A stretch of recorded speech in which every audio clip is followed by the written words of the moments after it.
all day long.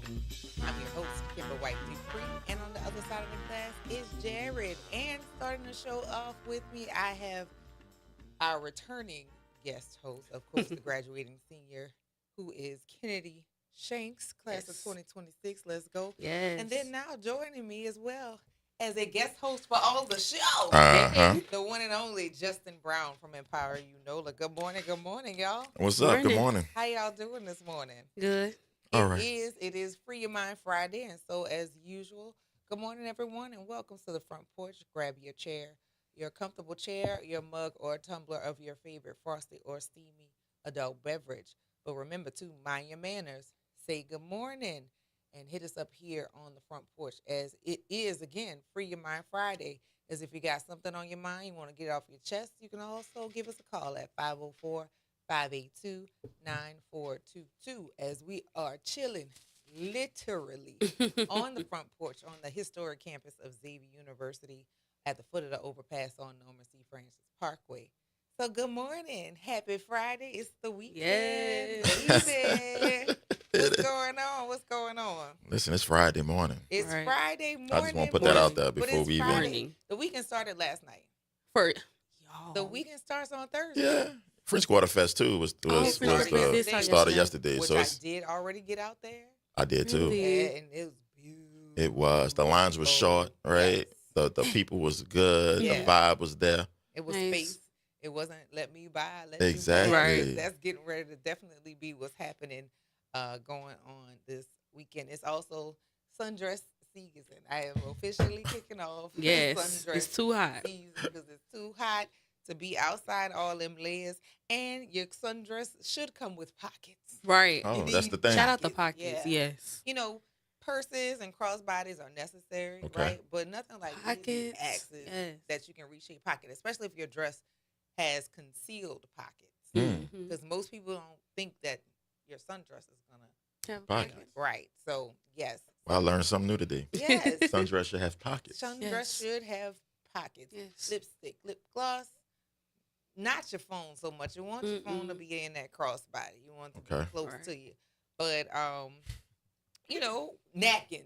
Especially if you if you're traveling with kids, runny noses, Traveling with sticky myself. hands, they always want to touch. She said traveling with myself. Like, I hey, need I'm napkins. quickly- Have sanitizer, Yes. bug spray. You know, as a mom, it's all the things that you have to have. And I am the mom of the friend group, Oh, so okay. I'm gonna have That's me. Band-Aids Exactly. and like the emergency things. Oh, I'm the one with the came aboard? I meds. have Right. some super glue. Are you carrying on a needle and thread too? I used to. Okay. I For real? used to. I want to say in one of my work bags, I probably still have the That's real. sewing kit. You never know. You know, pull a thread and you hear 'em all gone. For sure. Now you looking was me. crazy. It's very I've had true. to do some work at prom. This one girl did some crazy and tore her dress. I was in the bathroom. Girl, just sit in the bathroom. Like, I got you. I got Come you. on. Like, Yeah. I got the super glue. I'm that Okay, girl in you that do group. that? So Okay. Yeah. somebody got to do I it. am the mom of the group, and the mom of the group, but the one who usually consumes the most alcohol. Really? With all of that, yes. just gotta I'll snap it drink. out. I started drinking with the boys, so you gotta kind of have your Balance. wits about you and Mhm. also be steady on your feet. And I am the one who's going to remember to eat. The boys don't always Yes. remember that. It's Mhm. like, oh yeah. Or eat let this. me make sure. Come on, eat this. Let me make sure that my stomach is lined before I go into this slip and slide Mm-hmm. where they end up. No, not For sure. I hate how I sound or how I think in my brain once you kind of start getting to the maybe I should drink some water. Right. So I drink more than everybody else, but I definitely am not going to be the one that's Literally. I hate that. And I don't like to be out with people like that either. That's Mm-mm. annoying. That is very I get it. annoying. I get it. I get Gotta it. leave them where they at. So good morning to our listeners. Yes, Lord, Mark, it is sundress season. It's a season for our listeners. We know how you all love sundress season. Good morning to Miss Joyce. Good morning to Leslie. Hey, y'all. Hey. Free Your Mind Friday. If you got something on your mind, you want to get off your chest, of course, give us a call, 504-582-9422. Well, I know we got a lot of stuff that we're going to talk about that's going We got a on lot. We got in a the lot. city, going on It's, in the it's, state. there's always something going on. Well, that's life. For sure. That's life. And then also because people stupid. For sure. That part. Yeah, that's we can always come back to like, what's going on? Why are things happening? People stupid, and it's always easy to like whittle things down to that portion of thinking. But since everybody doesn't deserve the actions of stupid people, the conversation has to start of now. What do we do? Right. Yeah. No. Listen, on Fridays, usually it's my Ask Question Fridays on my platform. So listen, everybody who listening Tap in. Yes, Right. we got some questions. Tap in. It is time. We got some The questions. lines are open 504-582-9422. And we still have some tickets to give away. I think we have a pair of Jazz Fest tickets Okay. to give out. And also we have some attractions to the city park, different attractions at City Park. So make sure that you all are listening for that. How can I get in on Right. a Jazz Fest? What about the City Park No, one? we can't. No. Co-host can't enter. No City Park? No. Right. Okay. Not if you. Okay. All right. It's a try. I could Yeah. leave right now. Like, it really don't, and call in. Like, it really don't take much from me. Like, That's a fact. Like- I mean, where there's a will, there's a way. I mean, hey. We'll figure it out. But yeah, we have I'm those joking. tickets up for grabs, and there's a lot of things happening nationally. Mhm. There's a lot of things happening internationally as it Mhm. relates to our community that I think we need to have some conversation about. And then some things historically. I don't know if y'all have heard the tapes of Reagan, Nixon, and another national figure calling us the hard R on Oh, my recorded God. live. That's Well, not back in the day. surprising. Yeah, though. like That's not surprising. it was when Ronald Reagan was getting ready to become president. So this is like in the 80s. I was alive. I was Mhm. born by then. Mhm. And yeah, everybody wants to revert because Ronald Reagan did this and he was a racist too. Right. And so when we talk about national leadership, yes, and them too. Right. Always, well, what about them? Mhm. Yes, them too. But if you're Mhm. wrong, you're wrong. And Right. It is now, what it now is. the discussion goes to how do we address the bad behaviors? Because ultimately, every time you point the finger at somebody else, it doesn't negate the fact if you did something. Right. Facts. And so we have a little bit of that going on in the state, a lot of it going on in the state, and then Mhm. a lot of it going on in the city. Right. Too much. It's a lot. I just had to take a deep breath and say, yeah, it's a lot going Well, on. we It's don't a have lot. to tackle it all at once. The way Bit you by eat an bit. elephant is one bite at a time. One You bite. can't do all the things at one big particular time. And Mhm. really, we're looking at mountains of things that need to be, I don't know, like looked at, re-examined. Right. Because the thoughts or the ideas by which some laws and policies have been put in place, the populace doesn't look the same. Mhm. The populace of who is able to vote doesn't look the same Right. anymore. And so when they made those considerations statewide and nationwide, women weren't considered, Mhm. non-whites weren't considered, children's rights weren't really thought of, and now we're in the space of, what y'all said before is not just impacting the people I just mentioned, but it's impacting people who are, yes, white. And there's a still fight to hold on to white protection versus fairness Right. and clarity. You know what I'm gonna say, right? What's that? We talked about this yesterday in Black About Psychology. that in Black Psych.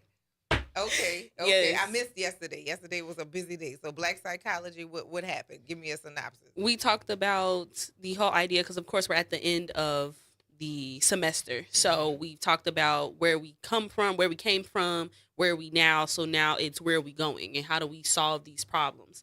And we were talking about, like, where do you start? Because, like you said, it's all of these big topics, but, like, where do you start? You could start with the basics of trying to reunite the Black woman and man, or start with our own community, or start with the outside influences and then worry about us later. So it's everybody had different points of view on where do we even start with all of this stuff. But I think it starts with us. It starts definitely with us. And I think firstly rebuilding the relationship between Black men and women, because it's so much discourse and it's so much social media discourse I've seen with my generation and intergenerational with Black women not trusting Black men and vice versa. So I think if we start there with rebuilding the relationship, and we talked about family dynamic as well, but everybody doesn't want to have a family. So I think just starting with the individual and starting with just general relationships, I think that's where we'll start to get to a place where we can all fight together instead of this group over here is fighting and this group is living in nirvana. I don't know. But nobody's living in nirvana if we're going to No. actually call a thing a thing. Right. And the when we talk about us, like within our community, we have to start with the fact that we have to identify as everybody as human, Mhm. because oftentimes within all communities, people find ways to make people less human. Right. And then we can build from there. Right. We got to start at your humanity first Hmm. and then build up from there. Because if we start at all of the divisions within our community, the goal of uniting is never It's never gonna happen. Yeah. Nope. And on that note, we're going to take this break. You listen to the Front Porch here on WBOK, what New Orleans is talking about all day long.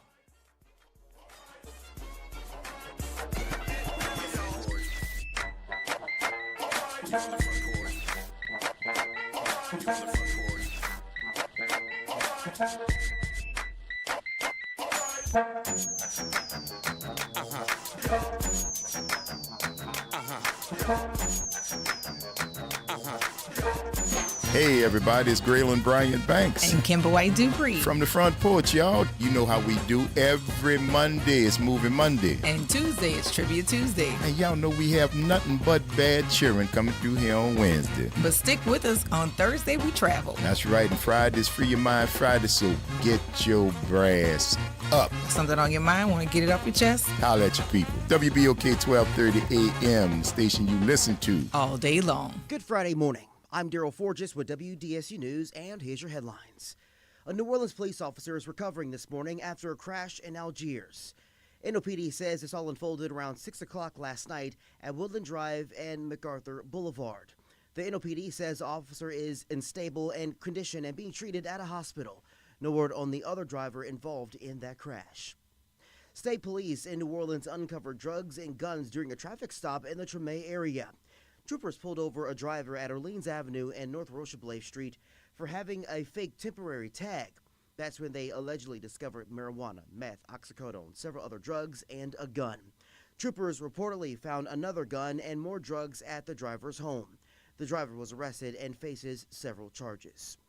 The city is slashing travel spending as it grapples with a cash crisis. Chief Administrative Officer Joe Geruso says the city cut travel spending by 90% for the first quarter of the year compared to last year. He says they save money by limiting travel by the mayor's office, with the exception of cases like mandatory training requirements. The city says it spent $7,800 this year compared to $88,000 in the same period last year. And day 2 of French Quarter Fest gets underway today. It features 1,700 artists, 20 stages, dozens of food vendors, and so much more. On day 1, local bands and beautiful weather brought in some huge crowds. And again, everything picks back up, of course, on this Friday.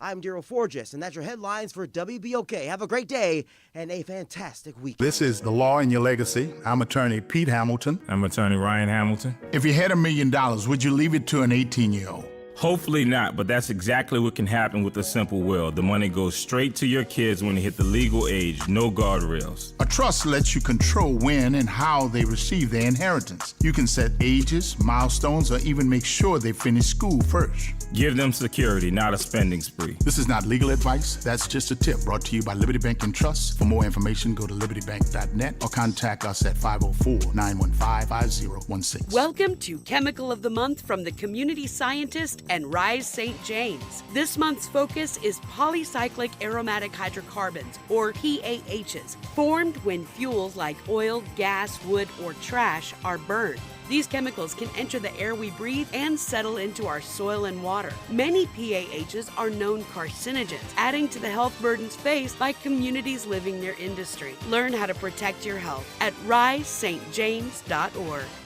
Transform your bathroom with the beautiful quality of Bath Planet. As a trusted leader in bathroom renovation, Bath Planet has earned the Good Housekeeping seal, a symbol of quality and consumer confidence for over 100 years. Get half off installation or 18 months with no interest and no payments. Whether it's tub replacement, a shower replacement, or a tub-to-shower conversion, Bath Planet makes your custom bath fast, easy, and affordable. Here's how it works.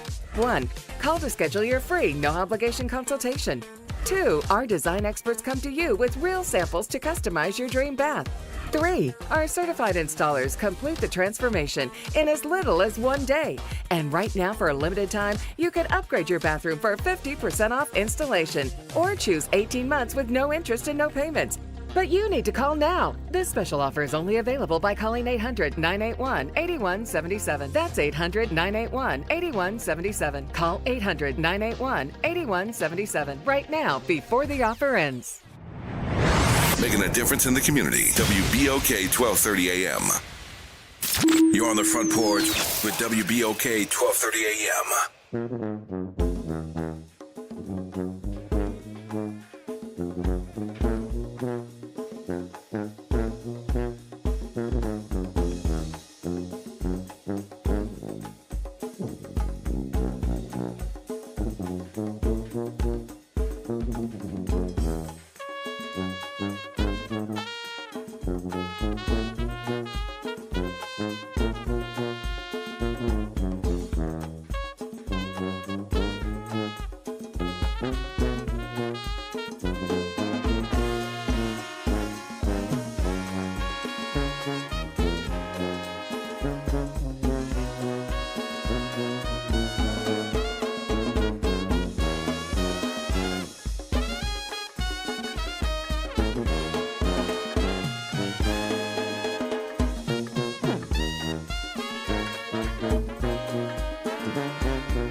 Welcome back to the Front Porch here on WBOK. What New Orleans is talking about all day long. I'm your host, Kimber White Dupree. Hey, y'all, it's Kennedy Shanks. And this is Justin Brown. And on the other side of the glass, of course, we have Jared. It is Friday, and there's a whole lot going on on this Friday. And as a reminder, the phone lines are open. We do have giveaways. We'll let you know when it's time for the giveaways. But if you have any questions for Justin Brown from Empower Unola or myself or Kennedy, the number here is 504-582-9422. Now, there's one thing that I wanted to talk about that I found really, really I don't want to say surprising because nothing really surprises me like that. Real. But that makes me confirmed in my emotions about men and men's behavior and protection of men in their poor behavior. So there was a study that came out that said there were 62 million men that visited a website that teaches them how to rape and drug their partners. Yes. And in the month of February, 62 men, a high bulk of men, have visited that site. And then they video the women with comments saying, "Oh, this is my first time, and it worked." And so this came out. This was published by CNN. It said CNN published an investigation that exposes a hidden online global network that normalizes and profits from sexual assault against women. One site hosts over 20,000 user uploaded sleep videos, clips of men filming women they claim are asleep or sedated, with some videos reaching 50,000 views plus. Some users advertise live streams drugging women in real time at $20 per viewer. The site drew 62 million visits in February alone and has a primarily U.S. audience. So when we say not all men, isn't that swell? All men. It's at least 62 million. How many men they have in the world? I don't know, but 62 million is a lot. Right. I'm just asking how many men they have in the world. Let me look and see. I'm just curious. Let's Google that. Let's see how many.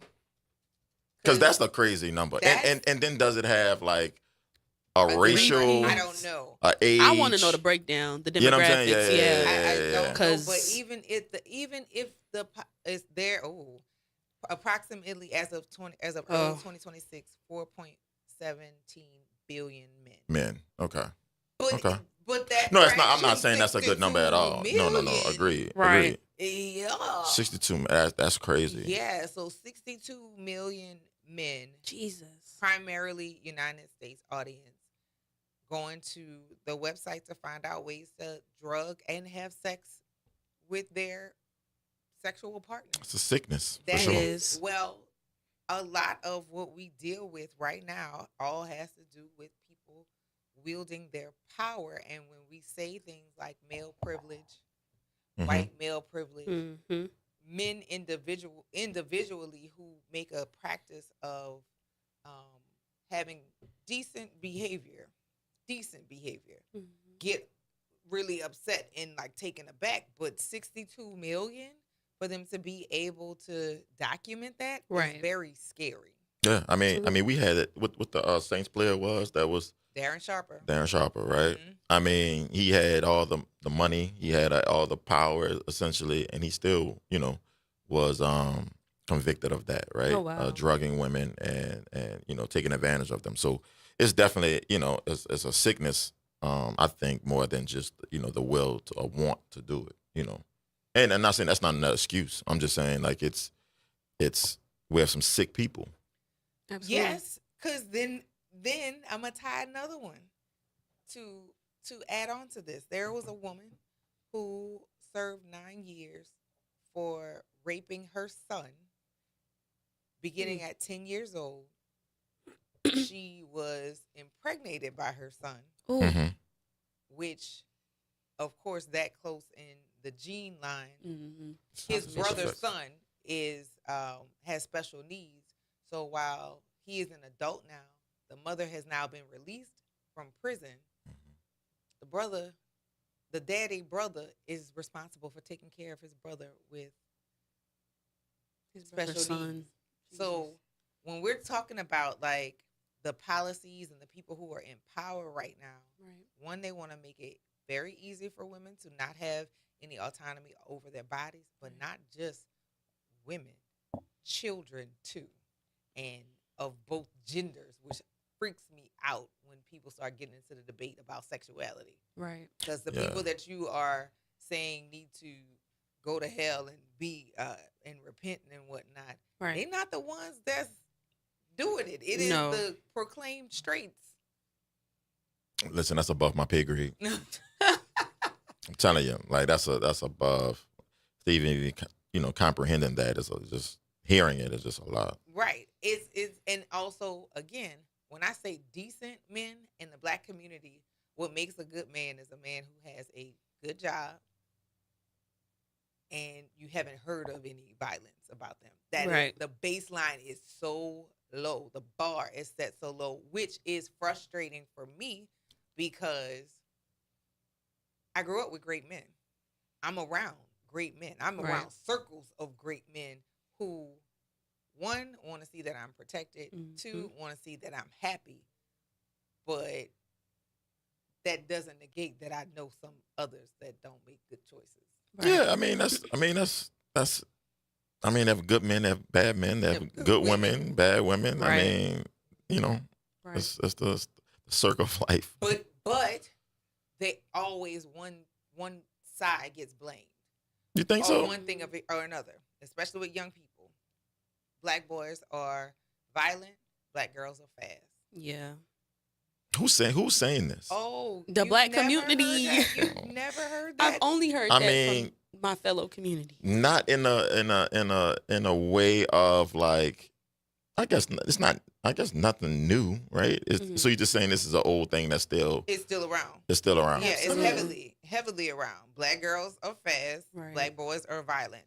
That's a lot of the conversation that people will call in. That they'll call in and say, "Oh, these kids today," as if these behaviors haven't been around for a long time, and it's not applied to everyone. Just like all black men, to say that they all are violent, sexually violent, or whatever the case is, but the brush gets painted even a few people. But on the other side, when you're talking Mhm. about white people, when you speak about white people, they don't all get painted with the same brush as Right. we do as we get done that too, and that we do to ourselves.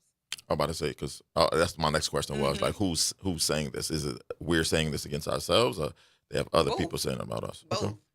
And then having the conversation of with us, because some of us have the idea that you must be outside of our race in order to be of anything that's worth anything. Right. We know quite a few people, the proximity to whiteness that gives the validation. However, we have those who use white people. They'll say they don't like what white people do, but they'll compare everything that we do well, but the white people do that they do this better as the measuring Exactly. stick. So like we have a circle, like a dog chases themselves because, as I Mhm. said before, just need to get under one umbrella of being black.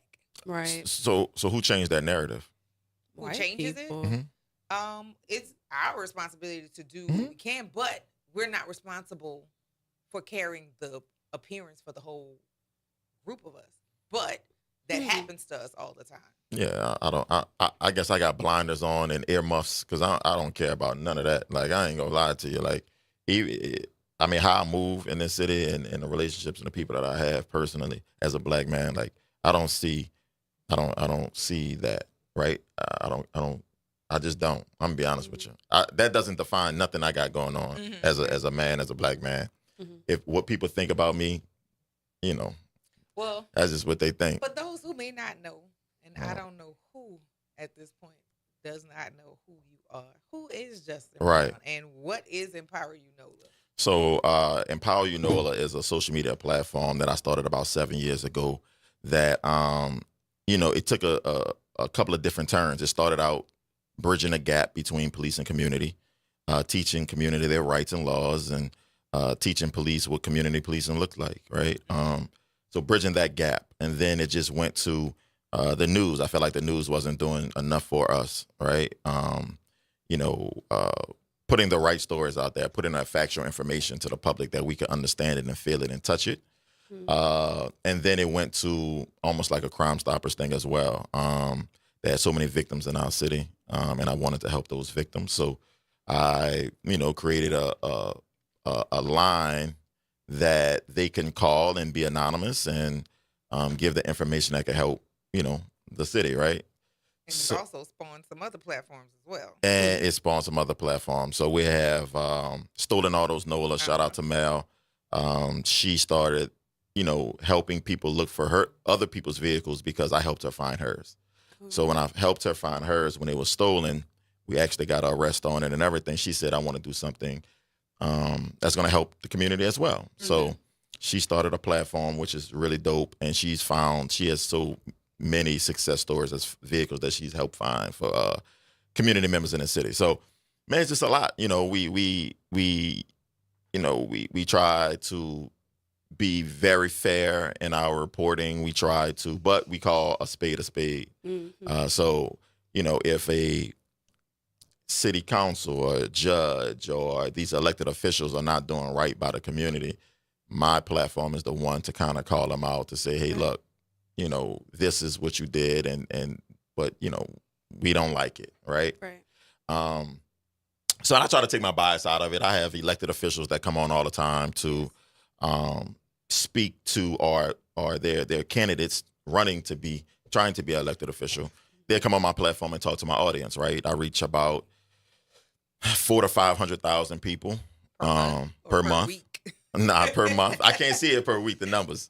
But per month, we do about 7 to 10 million views a month.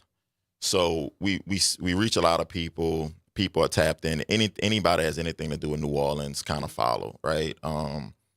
If you have family here, I have people that call me from Chicago and Denver and all these places say, hey, look, like you help me keep up with my family. You help, me keep informed of what's going on in the city. So that's kind of what I do. But I move with the beat of my own drum.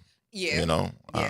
We've had a conversation before that anybody could get it. Anybody Could get it. And for that reason, I appreciate it. Yeah.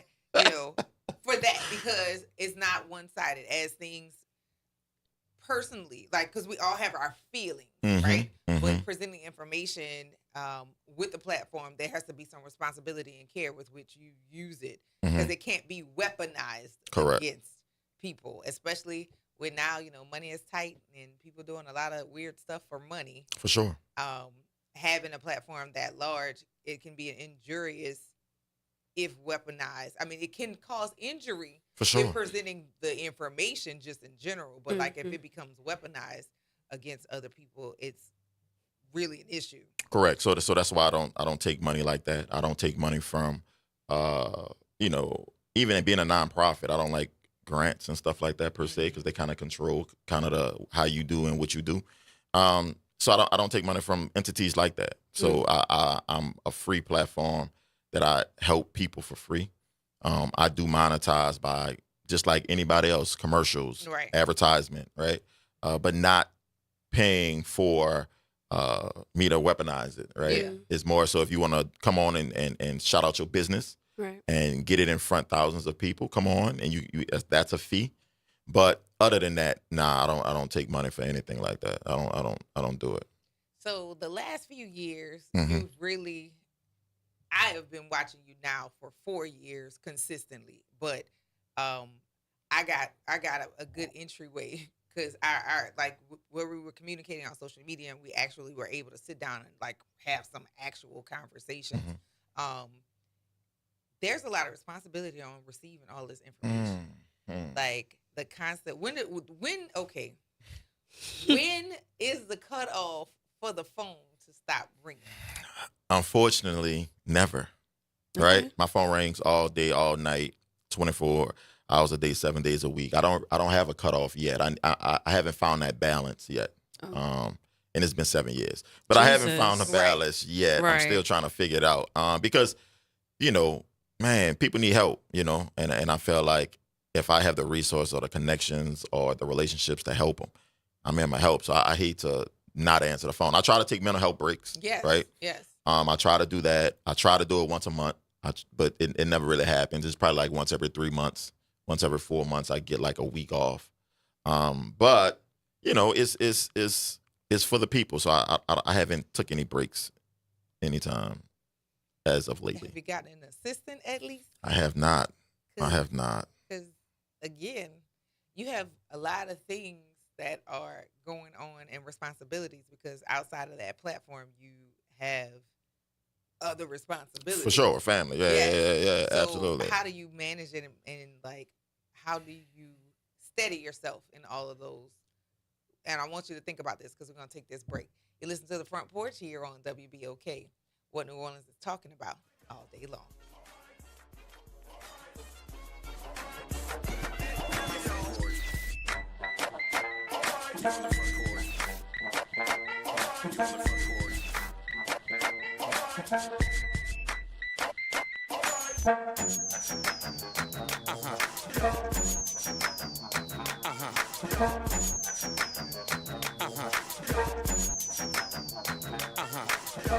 New Orleans never sleeps, and neither does WBOK. Now, every voice, every moment, and every show is in your pocket. Search WBOK Media wherever you get podcasts. Download, share, rate us 5 stars. Because when you support us, you amplify Black voices and the New Orleans culture. City Park is where to go when you don't know where to go. Turn towards the city center and start walking. Before long, you'll end up where you belong, at the heart of the city, New Orleans City Park. Stroll along the reeded marsh, wander through the sculpture garden, rest and recharge beneath ancient oak trees.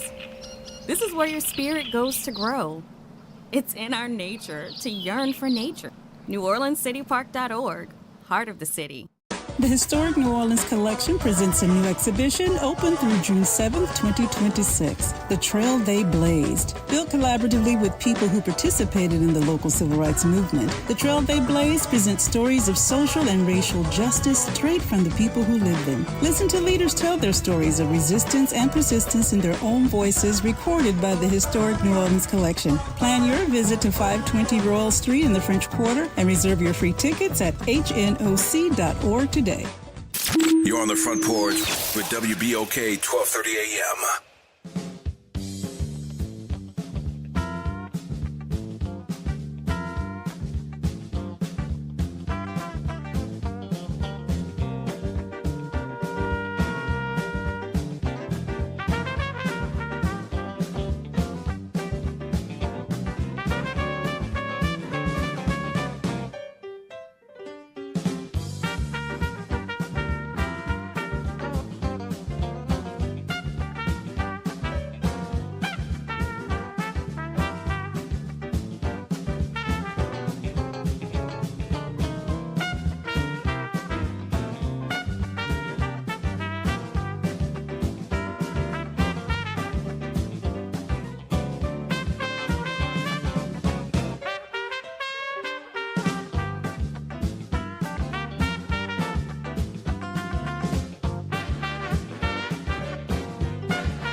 day long. I'm your host, Kimber White Dupree. Hey y'all, it's Kennedy Shanks. And it's Justin Brown with Empower You, Nola. And on the other side of the glass is Jared on this Free Your Mind Friday. Of course, if you got something on your mind, you want to get it off your chest, give us a call at 504-582-9422. So I was asking you, how do you manage it? How do you navigate it with all of the responsibility, family, of course, and then managing all of the calls, texts, DMs, and probably carrier pigeons to let us know about what's going on in the city of New Orleans. Like I told you, it's still a progress, right? I'm still trying to figure it out. But the information that comes through is super important, right? It's kind of life or death, right? So trusting somebody to receive that information and keeping it private is my issue. So that's why I can't hire nobody, right? It doesn't matter, NDAs and all that other stuff. I mean, if it's linked, it's linked, it's over with. So I have to do it myself. I have to do it myself. I have to figure it out. But my family supports it, right? So, if I'm at birthday parties or something and something's going crazy in the city, I just, step to the side, take care of it. Because there's a victim on the other side of that phone, right? There's a family that need that help. There's somebody that is crying for some attention for whatever the incident is, right? And everybody's incident is the most it's the most pressing one because it's important incident, right? Absolutely. Right? Yeah. And it comes to missing kids, missing kids. Somebody come missing, of course. We try to get them home as safe as possible. So it's time is of the essence, right? These kids, sex trafficking is real, right? These kids are running away and getting caught up in unfortunate things and being sex trafficked, right? So information is key, getting out really, really quickly. That's why I could beat the news. I don't have to, have a producer to say, hey, look, let's look over this story first. I could get it out almost like an Amber Alert for the city, and we find all of them, be honest with you, right? So kids, adults, but that comes with carjackings, it comes with murders, it comes with all the different things that people need help in the city for, and we're here for. Now, as much as you've done a service and people who are satisfied and happy about what you do, there's some people that are not. Some Facts. people get really frustrated by just laying out what it is. Like, this is the information. This is what is there. So therefore, that they don't get painted in a good light all the time because the actions may not be good. Right. How has that impacted you in the platform? So, I mean, the people I deal with, for the most part, every time I go out is love, right? I prepare for that 1% or that 5% or whatever that is that don't like what I do. Being a former police officer, so I move different. I move in a way that needs to be moved, right? And if I can't move in that way, I have security. Right. I hire a guy or two to follow me, shadow me. If I'm doing community events where I feel like I need it, then I'll have somebody, because I can't be talking to a community member and watching my back at the same time. So I'll hire somebody to come and do that. But,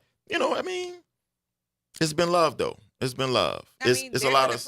There is an appreciation for what it is you do, but systems who people want to protect because of their benefit oftentimes don't want to be transparent. They want to share or shed that information in a certain light, but that's not necessarily completely honest.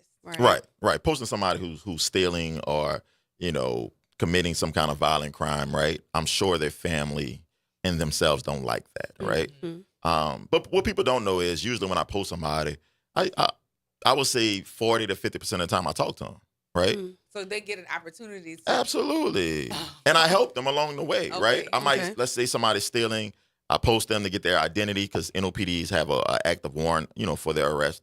I'll get their identity. And then if they call me, I'll talk to them. And I set people up with attorneys. I set people up with detectives to come, turn themselves in, safely, right? So nobody gets hurt, them or the police.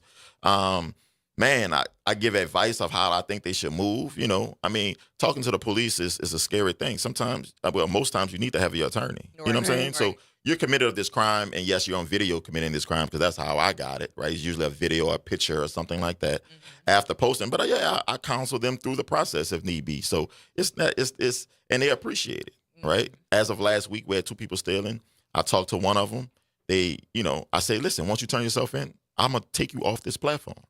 So I take them down. Like it's not about embarrassing people. It's just about holding them accountable. And once they handle their business, I'm gone. I delete it.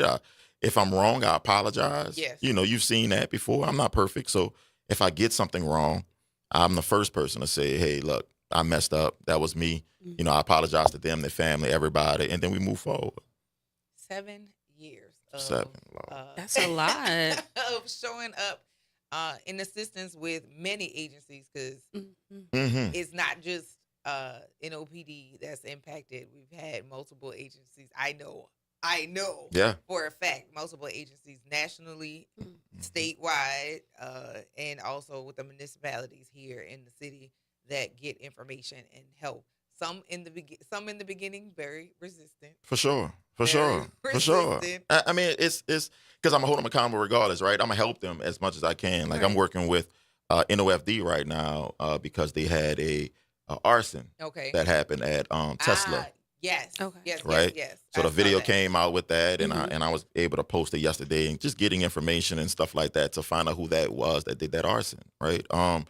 And so it's every agency, is NOPD, is the sheriff department, is FBI, is DEA, it's everybody that could possibly help this community be more safe. I just want this community to be safe. That's all I want. I don't have no other goal. Really quickly, what caused you to start with the platform in general? Yeah, So former police officer, was a police officer for 7 years here in the city. My 7th year of being a police officer, I got in trouble. So I got in trouble for taking cigarettes across state lines. It was the proper term is the interstate commerce of contraband tobacco, right? Okay. So I had to go serve time. I did a year in federal prison. Okay. So while I was there, I was able to talk to a lot of people who were affected by the system, right? So I was able to have deep conversations with these guys, and then I wanted to come out and be a better person and still affect my community in a positive way. So that's kind of where, and praying, right? Praying about it. Yeah. Listen, I got the logo, the name, the concept, the everything from praying, and everything came to me. And when I got out, I started it, and it's been crazy ever since, right? Like, but I questioned it multiple times, right? Like, should I be doing this? Like, should I? Like, is this what I'm really supposed to be doing? Because it doesn't. I'm not a millionaire. I don't get paid. You know what I'm saying? It's not like that. But every time I asked for a sign, I got it. So to keep going, to keep, so I'm hooked and I'm stuck. I know the city of New Orleans is appreciating you. Listen, Absolutely. Y'all, we're gonna take this break. You listen to the Front Porch here on WBOK. What New Orleans is talking about all day long. Stay tuned for ticket giveaways, and we have an additional guest that's going to be joining us. We'll see you on the other side of it.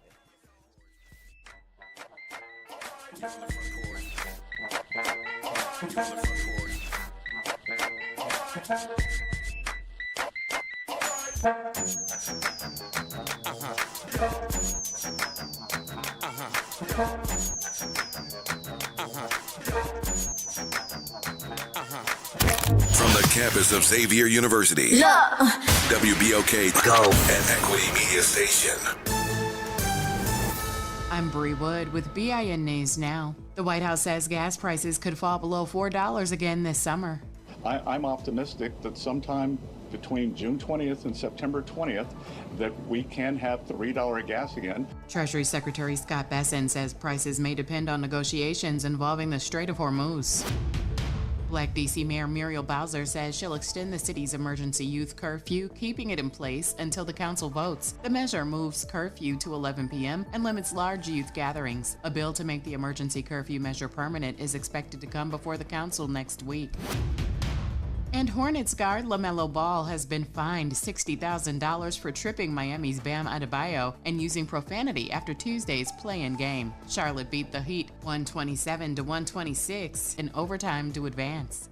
Get BIN News Now on demand 24/7 on the iHeartRadio app. You're on the Front Porch with WBOK 1230 AM. Work out. You got work out. Let me see it, y'all. I'm gonna show you how to do it. Come on. I'm gonna show you how to do it.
Welcome back to the Front Porch here on WBOK.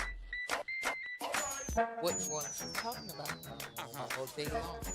I'm your host, Kimber White Dupree. On the other side of the glass is Jared. We're still in the studio. We have Justin Brown from Empower You NOLA, and I want to welcome Sean Lane here to the Front Porch. This is your first visit to the Front Porch? First time on the front porch. Excited to be here. Yes, Let's go. to help you. Lovely to have you here, and especially to talk about the programming that you have been working on. What for now? 26 years. You said? 26 years. But before we get all into all of that, we'd like to let our listeners know who you are, where your people from, where your mom and them, and all that good stuff. Come on now. We do here in the city of New Orleans. Come on now. Born in New Orleans, Louisiana. Went to Mary Dort Cog Hill. How about that? And Francis W. Gregory. And, of course, the mighty McDonough 35, class of 1986. Powerful class. Probably the smartest in the history. Oh, okay. Just started up. We swinging forward. I love it. Yeah, and went on to matriculate and graduate from Morehouse College with background in physics and atmospheric physics. And then came back home and got a master's from Loyola in counseling. Okay. From math to counseling. How about that? All right, let's. So I in my mind, I hear numbers and statistics of things, which I could see how this other thing got started. Okay, this makes sense. And so, you have one organization that you have been working with now for 26 years. Mm-hmm. It is College Campus Tours. That's correct. And how did that come about? Like what? With the numbers and with counseling people that you were seeing, how did this all come together? How did that unfold? In 1999, my pastor, Darrell S. Brist at the time, Beacon Light, asked me to bring the youth department on a college tour. Okay. And we left New Orleans and brought them to Florida A&M and Florida State. And I realized at that moment how much our students didn't know. Mm-hmm. And so we not only toured the campus, but I realized we had to fill some gaps. Number one, how do you pay for this aspiration? Number two, how do you make sure that this is the right environment for you? And how do you go debt-free? Mm-hmm. And then how do you go through this whole process socially, emotionally whole? And so from that time point, I caught the bug.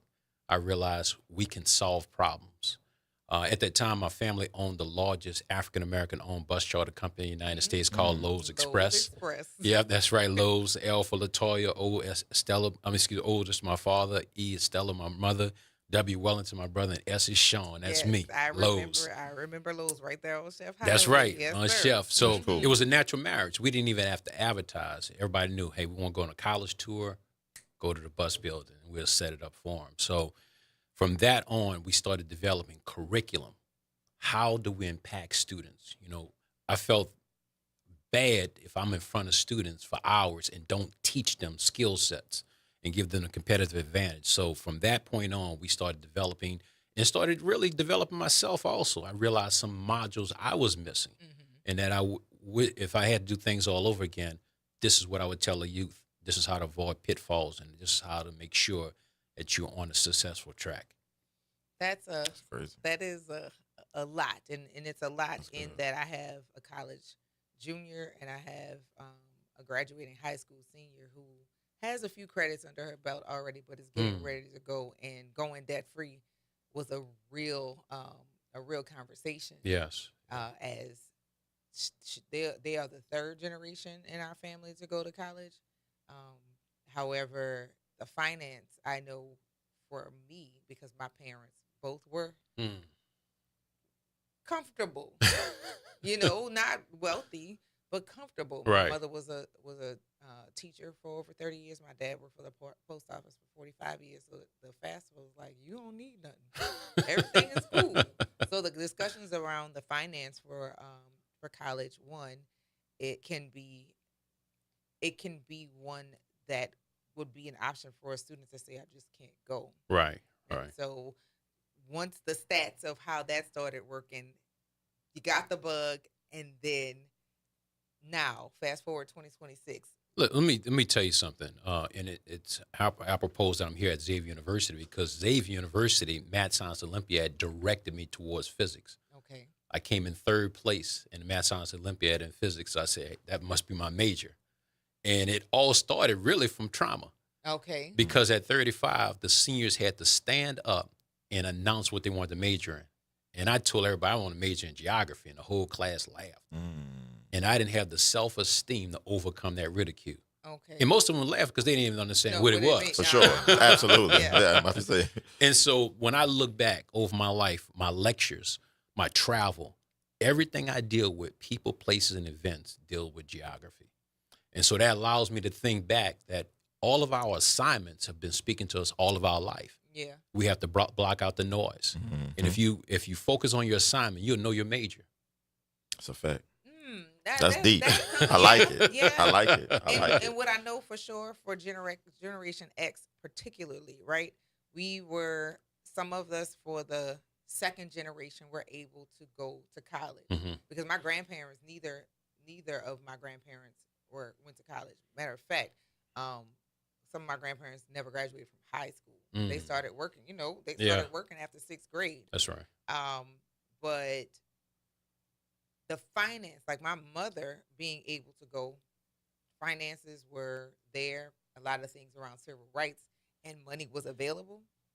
If you made over a certain amount of money, and I was a lazy high school student, if I'm going to be particularly honest, like I kept my grade point average so they couldn't tell me that I couldn't participate in the extracurricular activities. But outside of that, I wasn't worried about getting scholarships. Once I got in college, I was able to get some, but finance in school was real, but my parents were able to. So for people who did not or did not have access to, that again is a barrier to entry. Listen, that's amazing because every May I get those calls. Coach Lane, how can you help me? And we put in a module, Built to Win program, in which we teach scholarship writing techniques and been very, very successful to fill that gap. College is expensive.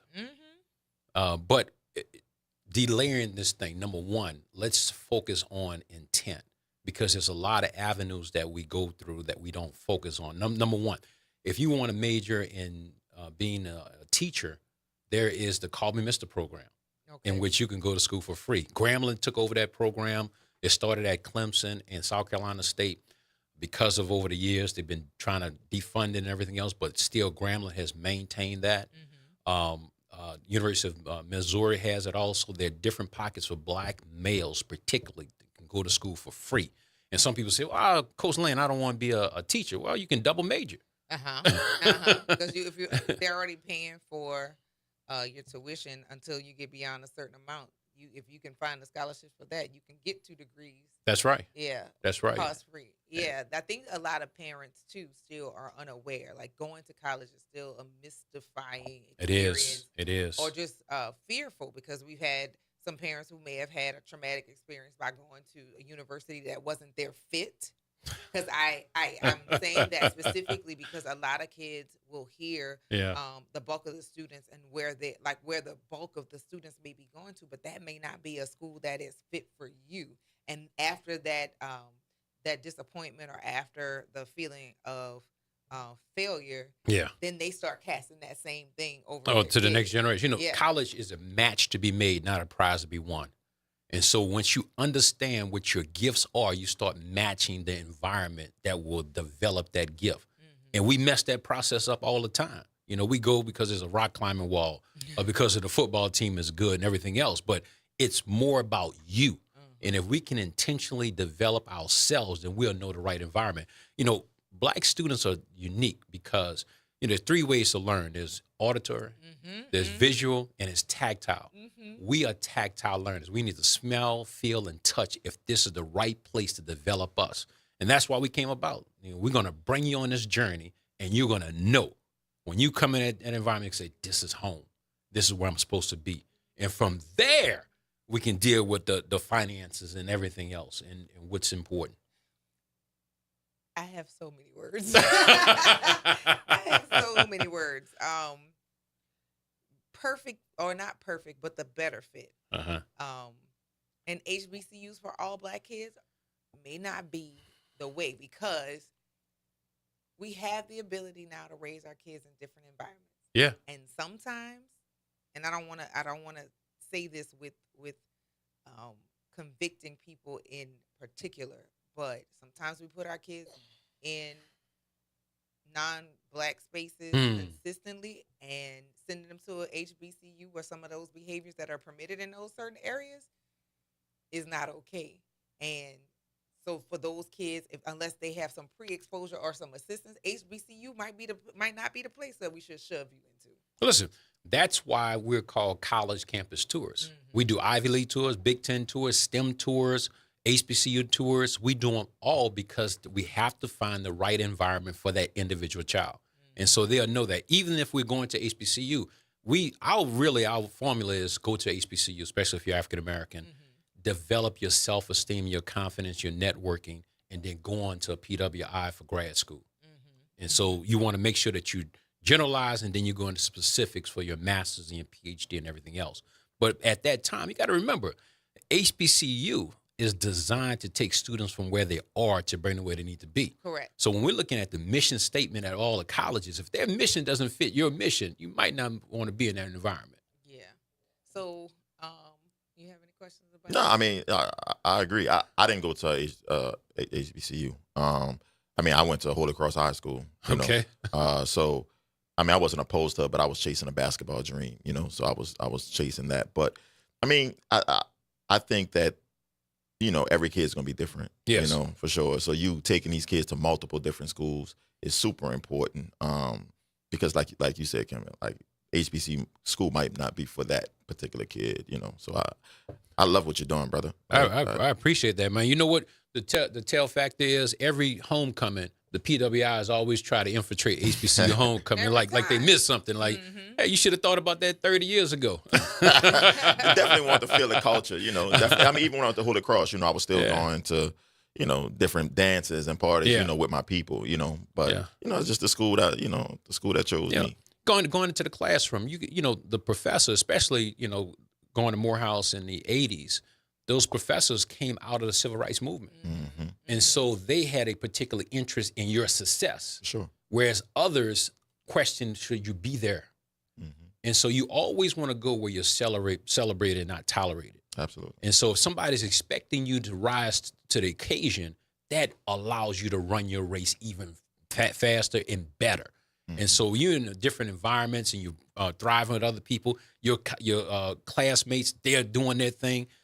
This one is doing that thing, and you realize it's a family affair that will advance you. That's the benefit of going to historically black college and university. It's so for somebody that haven't been right to HBCU, are all HBCUs good? No. I mean, let's be real. I'm gonna say no, but it's varied about the no, right? Yeah. Some are, oh my God. Y'all know I'm a fat girl. Miss Pam just bought me a dozen donuts that you all will definitely help us eat. But some just don't meet either your major, because my children are attending. CJ's at a PWI. He's at UNO. Mm-hmm. He started at LSU. LSU was not a good fit for No. him. For sure. So UNO, he's thriving. Uh-huh. Imari, her first options were HBCU, but they didn't have her major. So those two were like, she was wanting to go, period. Like, I want. And it was like, okay, cool. We looked at the different schools that she wanted, and then it was like, okay, I like your selection, but do they have your degree program? Mm-hmm. And then finance, again, was another option. Like, who's going to give you the most money? Would I have preferred that they go to HBCUs? Of course, because I'm a twice grad of HBCU. Graduated from SUNO, and I graduated from Xavier. Yeah. However, I have a pending MBA that's waiting over at UNO, and I have a nursing degree that's waiting at Chamberlain. So you go where you can be supported in your academic journey, because at the end of it all, the goal for going is to get your degree. Absolutely. A lot of times I think going back to earlier, we mess up because we're just going instead of planning what's intention. Number one, I told you earlier that I majored in physics and everything else. Morehouse had a great science program. They have a 3-2 program with Georgia Tech and Auburn and University of Michigan. That was great. That was my talent. Mm-hmm. I selected my talent over my gift. All right, there's a difference. But ultimately, what we want to teach students and prepare them for is the assignment. Yeah. Your gifts and talents are your bedrock for your assignment later on. And assignment is the only thing that will bring us peace, power, and purpose. Mm-hmm. Oh yeah, we have so much more. You got a little while longer? Oh yeah, All we're here. Cool. we're gonna take this break because we're gonna get at these donuts. Because I am. Y'all know how I eat, and it is ridiculous as to how much I eat. I'm waiting for Jared to Come get on. back on here. So Eat and not gain weight. That's all right. I don't care about the weight, man. Listen, Y'all gonna get the streets gonna get whatever body I give it. And listen, I need to be working out right now. I need to work out. Me, I am going to have all of these things. Miss Pam, go see where Jared is because I'm ready to break for sure. But yeah, the conversation about your purpose. Honestly, I used to think I wanted to be on like hosting stuff. Come on now. And I've never really said this publicly. I was going to do something between like a Oprah Winfrey and like a Queen Latifah blend. Oh, really? Yeah. Okay. But I used to practice all the time in the mirror, but never considered that as as a goal at all. Mainly because the things that I excelled at and loved the most, dance, singing. What was the job? Where's the job? How am I gonna support myself with doing those things? So I knew that being an accountant was safe. My bachelor's degree is in accounting, and then in order to have a family that I know that was gonna be able to earn an income that was gonna support me, right? Yeah, I needed something that was gonna have some regular money. But had I followed my passion, which I still get to dance. I still get to sing. But had I taken that pathway, who knows? Who knows where the difference is? But your destiny always found you. That's right. No, it's a fact every time. I never, ever, ever. I was a listener here before I became a host, and in some kind of way, I'm behind the mic. Hey, listen, your talent doesn't necessarily be your gift and your assignment. Right. So I'm glad that you followed your assignment. Yeah, it's wild how I ended up over here. And sometimes, I follow what I want. I'm a criminal justice major, right? Because that's what I want to do. But sometimes, like you said, like your assignment might not pay as well as as would you want it to. So, but yeah, I definitely follow my purpose and my assignment when I did it. That's a pretty cool topic for us to pick back on. We're gonna take this break. You listen to the Front Porch here on WBOK.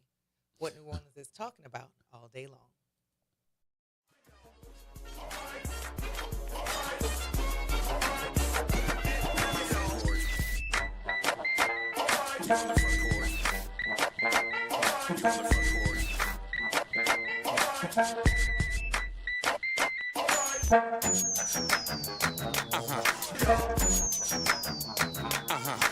Hello, friend. Tavis Smiley here with a special announcement. You can catch my show at a new time. Weekdays from 1 p.m. to 4 p.m. Same great topics, same great guests, same great conversations, just a little earlier in the day. It's Tavis Smiley, weekdays 1 to 4 p.m. only on WBOK 1230 a.m. What New Orleans is talking about. Good Friday morning. I'm Daryl Forgis with WDSU News, and here's your headlines. A New Orleans police officer is recovering this morning after a crash in Algiers. NOPD says this all unfolded around 6 o'clock last night at Woodland Drive and MacArthur Boulevard. The NOPD says the officer is in stable condition and being treated at a hospital. No word on the other driver involved in that crash. State police in New Orleans uncovered drugs and guns during a traffic stop in the Treme area. Troopers pulled over a driver at Orleans Avenue and North Rocheblave Street for having a fake temporary tag. That's when they allegedly discovered marijuana, meth, oxycodone, several other drugs, and a gun. Troopers reportedly found another gun and more drugs at the driver's home. The driver was arrested and faces several charges. The city is slashing travel spending as it grapples with a cash crisis. Chief Administrative Officer Joe Geruso says the city cut travel spending by 90% for the first quarter of the year compared to last year. He says they save money by limiting travel by the mayor's office, with the exception of cases like mandatory training requirements. The city says it spent $7,800 this year compared to $88,000 in the same period last year. And day 2 of French Quarter Fest gets underway today. It features 1,700 artists, 20 stages, dozens of food vendors, and so much more. On day 1, local bands and beautiful weather brought in some huge crowds. And again, everything picks back up, of course, on this Friday.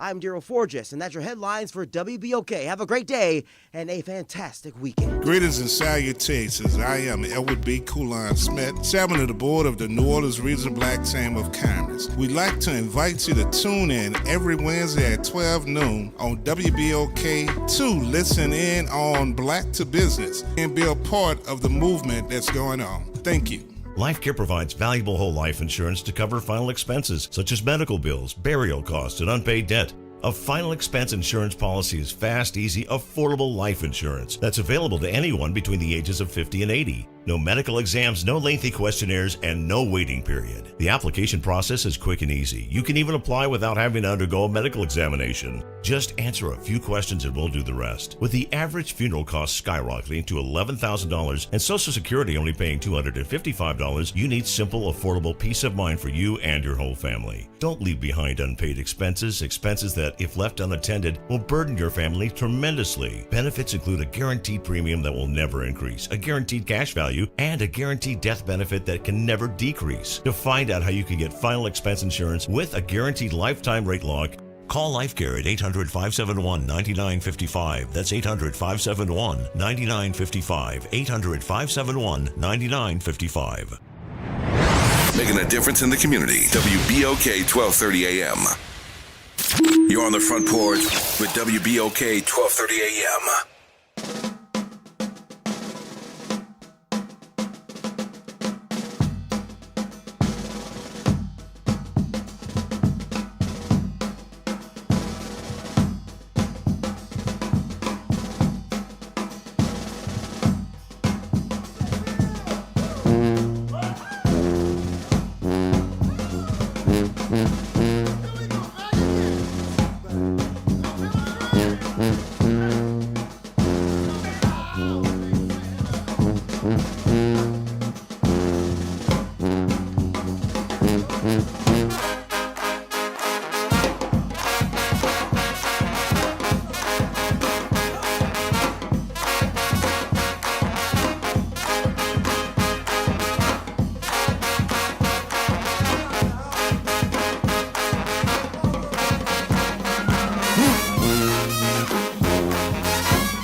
is Jared on this Free Your Mind Friday. If you got something on your mind, you want to get it off your chest, give us a call here at 504-582-9422. So, before we took this big back break. That's what it was. That's exactly what it was, because Miss Pam bought us some donuts, some chocolate donuts, some regular glaze, some twisted, some twists. Like, so yeah, and I have some more breakfast that's waiting on me. So listen, I'm feeling good. Y'all know, once my belly full, I don't care about nothing else. Everything is fine. Everything is fine. But we were talking about 5 pillars or 5 checkpoints of unemployed, or over the break we was talking about the 5 majors of the unemployed versus the 5 majors of the employed. Okay.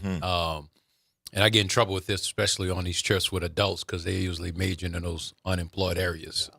We are here to say the things. Go ahead, let's talk about it. Let's talk about it. It's amazing. Let me start off with this, because Louisiana is a unique state because they hold and house one of the top majors of the employed. Number 1 is petroleum engineering, and you can get that at McNeese and Louisiana Lafayette, as well as Louisiana Tech, specialize in that. You can actually come out making $175,000 a year, undergrad degree. Okay. Next, you want to deal with this chemical engineering, data analytics, huge. But we don't do enough of that, and we feed into the beast of data analytics every day through social media. Okay. And that's there to design to see behavior patterns, purchasing habits, and things like that, so they can always promote different things to you. If Push that on you. right now, if you type something on your social media, all of a sudden you get all these ads. That's one thing. I'm gonna mess you up.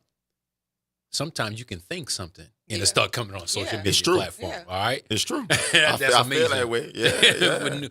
The phones are listening. The phones are listening. And now from there, from data analytics, you got mechanical engineering, electrical engineering, and supply chain management. All right. Those are the top majors. Now, when you look on the other side, and for some reason, this major is offered at many HBCUs, but rarely at PWIs. Number 1 major of the unemployed is criminal justice. And that's been a big hit since the 1980s in our community. And when we talk about these majors, we want to make sure that if you major in this area, you can't stop undergrad. If you want to maximize, you need to get your master's plus other training. Okay. All right. And that's where we make a mistake at. Next one is philosophy, psychology, sociology, and of course, general business. Your top business minds come from a STEM background. And if you want to go into business, make sure you go specificity into accounting, finance, marketing, econ, not just general business. Because a lot of people look at general business as an easy out, an easy major, repetitious transaction. So we want to make sure that when we're going to college, we're going on intentions. And I'm gonna say, okay. I'm jumping in too. Go ahead. My initial intended vocation in high school is in my yearbook that I wanted to be an attorney. I wanted to be a tax attorney. We need more of those. So, but when I got to college, and I was like, yeah, I'm a major in psychology, because at the time I was like, people are crazy. But people were asking me why wouldn't I go into education, because I come from a family of educators. I was like, they don't pay them nothing. That's right. I don't want to do that. That's right. So I did 3 years in psychology at Dillard, and after my intern at the Methodist Home for Children, they closed now. I said, you know what? This is not for me. I changed schools. I changed majors. Yes. Now, while I had the talent for numbers, I didn't love accounting as the idea of the job. Spite is what fuels me a lot of times. And I had a white professor who said, it's not that many women that get accounting degrees because it's for men, and specifically white men. And I was like, well, let me show you something. Come on now. I did get the degree. I did it for 8 years. I didn't love it. I didn't have any joy. And where did I find myself after Hurricane Katrina? Teaching. I came back here to Xavier. I got my master's in education for $3.00 because why? I teach one of the STEM subjects. So yes, gotta love it here. But I did that for 17 years, and I enjoyed being in the schools at the time. Yes. I still teach. I just don't teach full time anymore. But that is a passion, and as much as I tried to run away from it, it's there. It came right back. That's right. It's been holding on. That's right. Holding on to me really, really tough. But the psychology, the criminal justice. I'm jumping in. I'm jumping. That's my major. I'm jumping in. Nah. So I mean, criminal justice. Having a criminal justice degree, because I have one. It's a broad thing, right? Yeah. Unless you're doing it for a reason. Right. I did it because I wanted to learn more to become a police officer, Mhm. right? So I can see people getting that degree and just not knowing what avenue of criminal justice, That's because right. it's so broad they can go into. That's right. Forensics if they're trying to do in a clerk's office, or if they want to be in a courtroom, or Yeah. whatever they want to do. They have to definitely be intentional, like you said multiple times, going Right. to these schools and majoring in these things. They have to be intentional. That's right. They have so many jobs that's open right now in the criminal justice field. Yeah. Honestly, people just don't want to do it anymore, right? They don't want to be police officers anymore. They Right. don't want to, be deputies anymore, or in jails, and they don't want to do it. And it's a need. I know state police, everybody's hiring right Yeah. now. Yeah. Every agency, and I know for sure in this state is hiring when it comes down to police. And so it's just not. They don't want to. People, look at police different Yeah. than how I looked at it as a kid. But I can't disagree with you for Listen, sure. It's just I want to go even further. Go ahead. I want people to understand this. When we talk about financing, we talk about getting in debt, we talk about majors and people switching jobs and Mhm. careers without stability. You got to understand this. There's a problem that's been resonating in your spirit all your life that you are the answer to. Mhm. So we go to school to develop our answers. And so we're just going on attention. Fact.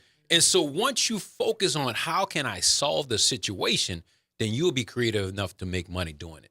That's a fact. I love it. Listen, I love it. That's what I'm a criminal justice major, a police officer, not a police officer no more, and I'm doing social media in a criminal justice space, Come on right? now. And Come on now. and doing okay. You Yeah. know what I'm saying? Yeah. So that voice is talking to you. Yes. You just have to kind of listen, and it's gonna move you how you need to move, or get the degree that you want, or get the job that you want. Come on now. Based on passion and what it is. So listen, you said a lot today for me. We You said a lot here on today. this thing called Earth to solve problems. Yeah. But Yeah. this is the thing, fixing a lot of the talk within, inner talk, but also Mhm. community talk. Mhm. A lot of things that would have been considered to my adventurous silent generation parents were probably talked about in spaces that were discouraging. Mm. If you wanted to be a pop star, oh no, you should, you're not a pop star. You better get you a regular job. That's a fact. Or Right. if somebody outside of athletics, because if it was athletics, yeah, go do that unless you were a girl. Mhm. You better go get you a job. Right. Yeah. In banking or marketing or something else. What other things that we get self doubt talk? Acting, which Mhm. acting is a difficult job to be in. It just is. in general because it comes with a lot of no's. Back in the better day. better go Yeah. get you a job. So Entrepreneurship automatically- back in the Oh, day. God, yes. You Well, said at you one wanted to be an point- entrepreneur back in the day. They like, man, You know, gotta go get most, you a most job. people didn't know what it meant. That's first true. of all. That's facts. But also where entrepreneurship was like a pillar of our community. When Yes. we couldn't shop with other people. Why wouldn't we want Facts. to have entrepreneurs that we can support You- to also keep the money going around in our community? That's amazing you went on to that because not only we do college tours from coast to coast, from the Gulf to the Great Lakes, from the Pacific to the Atlantic, but we also go once a year to Africa. Okay. This year we'll be going to Ghana, Uganda, Tanzania, Ethiopia, and then I'll be lecturing in those different places also about finding your purpose and everything else. But it's very important for us to understand. When I go to the continent, I see nothing but entrepreneurs. Mm-hmm. It is in us. And then I want to develop that. I never forget after Katrina, a close friend of mine, I told him I'm looking for a job. He said, "You looking for a job?" He started laughing. I said, "Lane, you've been self-employed for so long, you unemployable." Man, I got off my soapbox. I said, "Man, let me get my stuff together and never look back." No, and I agree with that, right? Yeah. So I've been on my own for maybe 3-4 years now. I can't see going back. Come on now. to work for anybody at Nobody. this point. And you put in more time and hours Oh, with my yourself. God. But you don't think Yes. about it. You don't even count it.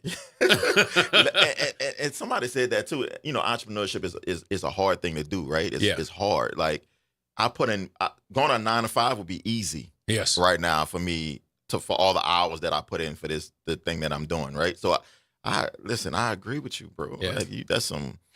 As having run 3 different businesses at one time, no, I don't mind being an independent contractor. Yes. Which, my husband got a good job. He got benefits. But being in a space all day, I think would crush the spirit that I have released. Mhm.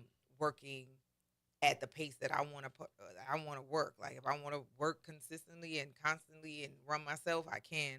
But if I don't want to, I don't have to. So being a teacher, there's really not time off. As much as people like to say, "Oh, you're only in the building from this time to this time." It's teacher's preparation. days are longer. Yes. Secondly, in the summer times when people are like, "Oh, they paying you over the summer," no, they withheld some of my pay so I can get paid over the summer. That is not what that is. And it is. We're always thinking about your kids. You're right. We're always thinking about y'all kids. That's Even right. though we have our own families, like it never turns off because if you are a teacher worth your weight, you're thinking about how you can provide support to make sure that the kids are in your care, leave you improved. Which is also a reason why I have been out of it because the responsibility of that didn't allow for me to be in a space that I needed to be for my children that I've been able to be in for the last 6 years. But the children who are with my care, I invest all of that time and energy on them. And then when I step away, I'm not carrying the whole day with me because that was a lot. That was a lot. Shout out to the good teachers out That's there. right. That's right. Man. Yeah, shout out to the good teachers. Go see your therapist. Make sure your medication Yeah. is refilled. Yeah, because yeah, there's get a 'em. lot that goes on in being in the classroom, but it's a lot that goes on with people who are in service. And that often gets ignored. Judges, they don't really have a conversation about the fact that, yes, they have these degrees, they have the ability to run these courtrooms, but at the same time, they're still wives, fathers, mothers. That's right. And children of and parents too in the jobs that they're doing, along with police officers. People like to dehumanize the fact that while they do wear the uniform, that these are actual humans. Sure. Of course. These are actual humans who see things that many of y'all don't want to don't want to ever see, but they still have to be husbands, wives. That's right. Children of, parents of, family members too, in the job that they're doing. And they also had law enforcement. Y'all are the highest divorce rates across the nation because, again, the stuff that they consume just by going on a job. And we talk about not even divorce rates. You're talking about alcohol consumption. Yes. Right? We're talking about mental health. We're talking about suicide, right? It's being a police officer, from what I did it for 7 years, I still could close my eyes and see different scenes. I'm able to kind of do what I do now on social media because I am desensitized to a lot of death, right? Seeing that every day, seeing kids and adults and men and women at their worst, right? Seeing them die, seeing them a distraught family, and they don't know what an insurance policy is. They don't know what funeral home is. They don't know anything that's going on, and that's what made me do it. My family, like, hey, look, let's have these tough conversations now, right? Because a lot of our people don't have those tough conversations while we're living, and then they're scrambling at the end when it's kind of late. So, listen, having a will and insurance, life insurance, and things like that is super important. Some people, in other communities, is generational wealth, right? After their person passed, That's right? Millions of dollars that they family. Insurance is set up properly. If it's set up properly, Yes. man, they could change the dynamic of their family for years. So having those tough conversations with our community, man, is super important right now. Speaking of which, man, I respect many European models in which certain professions have a month off, so you can recalibrate. If your intensity is always seeing death and destruction, that messes with the human psyche all the time. Absolutely. Not only police officers, but we're dealing with our military personnel that's seeing things that we definitely want to see. For sure. So, yeah, I man, brother, you got to break away. Oh, yeah, for sure. No, absolutely. I'm you probably the third, fourth person in the last 24 hours that said that, so I'm receiving it. Come on now. I'm receiving it. And with that, we're going to take this break, y'all. You listen to the Front Porch here on WBOK, what New Orleans is talking about all day long.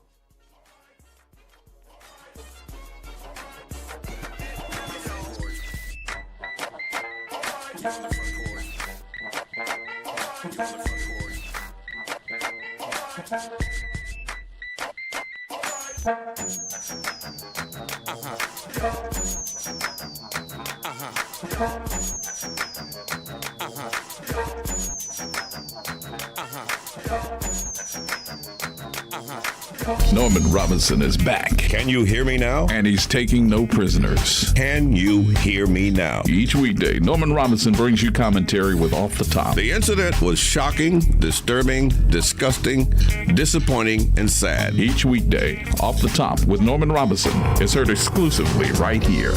It's Off the Top with Norman Robinson on WBOK 1230 AM. Looking for a great deal on your next phone? Come see us at your locally owned AT&T store for the latest Samsung and iPhones.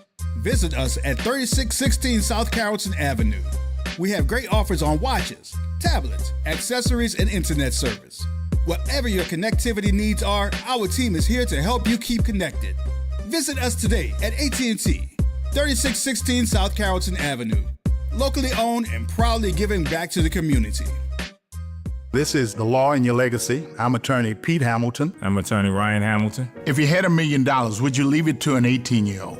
Hopefully not, but that's exactly what can happen with a simple will. The money goes straight to your kids when they hit the legal age, no guardrails. A trust lets you control when and how they receive their inheritance. You can set ages, milestones, or even make sure they finish school first. Give them security, not a spending spree. This is not legal advice. That's just a tip brought to you by Liberty Bank and Trust. For more information, go to libertybank.net or contact us at 504-915-5016. Looking for a great deal on your next phone?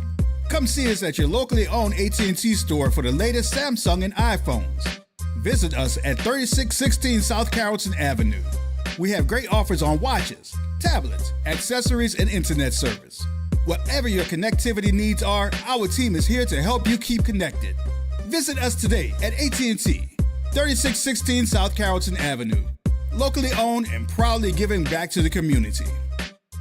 This is The Law and Your Legacy. I'm attorney Pete Hamilton. I'm attorney Ryan Hamilton. If you had $1 million, would you leave it to an 18-year-old? Hopefully not, but that's exactly what can happen with a simple will. The money goes straight to your kids when they hit the legal age, no guardrails. A trust lets you control when and how they receive their inheritance. You can set ages, milestones, or even make sure they finish school first. Give them security, not a spending spree. This is not legal advice. That's just a tip brought to you by Liberty Bank and Trust. For more information, go to libertybank.net or contact us at 504-915-5016. You're on the Front Porch with WBOK 1230 AM. All right now. Hot Sizzle, you rockin' with the greatest. What we doing? It's the greatest. Yep, you're bossing with the greatest. You better get you some, cause you don't know when the next time's gonna be. Get you some. You better get you some, cause you don't know when the next time's gonna be. Get you some. You better get you some, cause you don't know when the next time's gonna be. You better get you some, cause you don't know when the. Everybody get you some. Get you some. Everybody get you some. Get you some. Everybody get you some. Get you some. Everybody get you some. Get you some. Oh baby, get you some. Get you some. Everybody get you some. Get you some. Everybody get you some. Get you some. Everybody get you some. Get you some. Please don't hit me low. Nobody's gonna love you like I know. Ain't nobody gonna love you like I know. Booty poppin', yeah. Booty bop, booty bop, bop, bop it, bop it, bop, bop it, bop it. Booty bop it. Booty poppin'. Booty bop it. Booty poppin'. Booty bop it. Booty poppin'. Booty bop it. Booty poppin'. Booty bop it. Club droppin'. Booty bop it. Booty poppin'. Booty bop it. Booty poppin'. Booty bop it. Booty bop it. Booty poppin'. Bust it, when you bop it. Rap it, bop it, mix it, when you bop it. Rap it, bop it. You work it when you bop it. You shake it when you bop it. Booty bop it, yeah, yeah. you bop it. Thought you bopping, everybody see you bopping. Thought you bopping, working when you bopping. Thought you bopping, thought you bopping. I know that you bopping. Thought you bopping, working when you bopping. Thought you bopping, swiggle wiggle when you bopping. Thought you bopping, you wobble when you bopping. Thought you bopping, thought you wiggle. You working just a little, bust it just a little. Thought a little, you wiggle. Thought you wiggle, you bust it to shake it, you rock it with your wiggle. Get you, yeah, you get you. Thought you get you some. Thought you get you work, get you some. Get you some. Everybody get you some. Get you some. Everybody get you some. Get you some. Everybody get you some.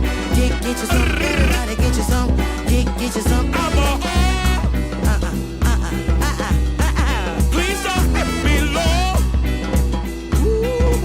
Nobody's gonna love you like I know. Ain't nobody gonna love you like I know. Booty bopping, yeah. Booty bop, booty. Right here, Jen, let's take it up right here. Everybody get you some. Get you some. Everybody get you some. Get you some. Everybody get you some. Get you some. Everybody get you some. Get you some. Everybody get you some. Get you some. Everybody get you some. Get you some. Everybody get you some. Get you some. Everybody get you some. Everybody get you. Get you some. Get you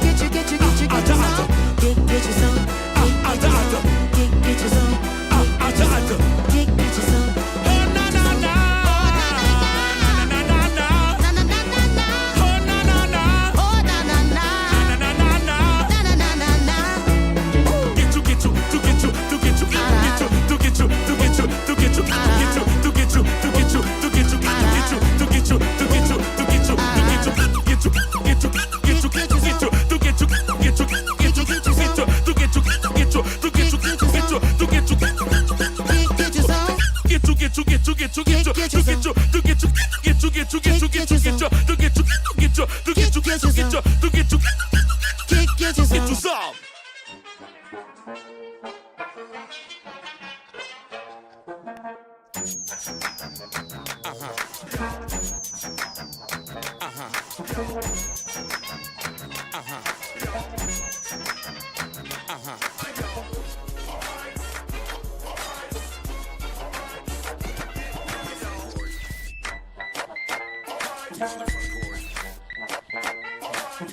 Welcome back to Front Porch. You're on BOK.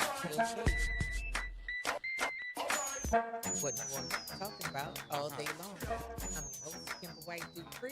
And on the other side of the glass is Jared and Kennedy. We are for real having a big bag day on this Fremont Friday.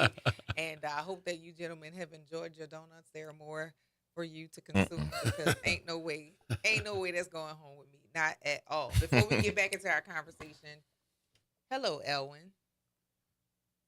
Elwin.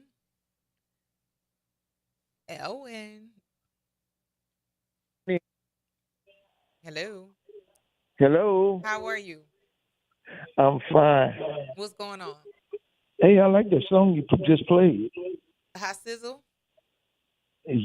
That's Hot Sizzle did that? Hot, not hot. Not hot. Like ha ha ha, like you laugh. Ha sizzle. Oh, ha ha sizzle. Just Okay. one hot though. Just one hot, Elvin. I was about to say. Yes, indeed. That is funny. That reminds me when Wendell Pierce was explaining to Troy Henry how to say hot sizzle in our meeting. It was very entertaining. But yes, hot sizzle. You like that one? Yeah, I like that one. Okay. Well, what you got going on this weekend? You already got your weekend lined up? Are you going to the French Quarter Fest? No, I'm not going to go this year. Not this year. I'm probably going to go next year. I want to go to Jazz Fest. Oh, you want to go to Jazz Fest? Well, I have Jazz Fest tickets that I'm going to be giving away before the end of the show. But you know what you got to do in order to qualify to get them, right? What? You have to listen for when I tell you to call in and be that Yeah. number caller. Yeah. And if there's a question associated with it, you have to give us the answer. You want to give us the answer right now? No, I don't know that. I don't know the question. That has never stopped you before. And you know I'm You're right. That's never stopped me before. It is never. But you're going to hold off on this time? Yeah, I'm going to hold off on the time on that one. Okay. Sounds good. You going to listen to any concerts? this weekend? I might check out Tanya Tucker that's coming on Channel 12 tomorrow night. What's the name of it? Yeah, it's Tanya Tucker. Oh, Tanya It's Tucker? country. Yeah, it's country. I'm not familiar with that person. You're not familiar with what's his name? Who passed away? What's his name? I can't think of his name. I can't think of his name right now. That's okay. But outside of looking at the PBS channel, what else are you gonna do this weekend? You don't know? No, I don't know. Okay. Well, make sure you stay tuned in for the question because it'll come after a while. But we have tickets to some of the attractions at City Park, and then we also have a pair of Jazz Fest tickets that'll be coming through. Okay, sounds good. All righty. Well, make sure you. What you gonna do this weekend? What am I gonna do? I'm gonna go to French Quarter Fest again. I went yesterday. I'm gonna swing back out there for that. I'm going to church on Sunday. Oh, turn that radio down. You're killing me this morning. That's the radio in the next round. I know, but it's picking up your cell phone. Okay, now I shouldn't pick it up. Very good. But outside of that, I'm gonna try and hang out this weekend. Just kind of chill. So The following you gonna weekend, go to Jazz my Fest? birthday is coming up. You gonna go to Jazz Fest? Yeah, that's my birthday party. They give it for me every year. Wow, that's good. Hopefully, I'll be celebrating your birthday with you. Well, you celebrated my birthday with me in 23. We'll see about what you're doing this year, okay? Okay, that'll be fine. All right, sounds good. We're gonna take this break though, okay, Elwin? All right. Keep listening. I will. All right. Talk to you later. Bye, Kim. Bye, Elwin. We're gonna take this break, y'all. You listen to the Front Porch here on WBOK. What the ones are talking about all day long.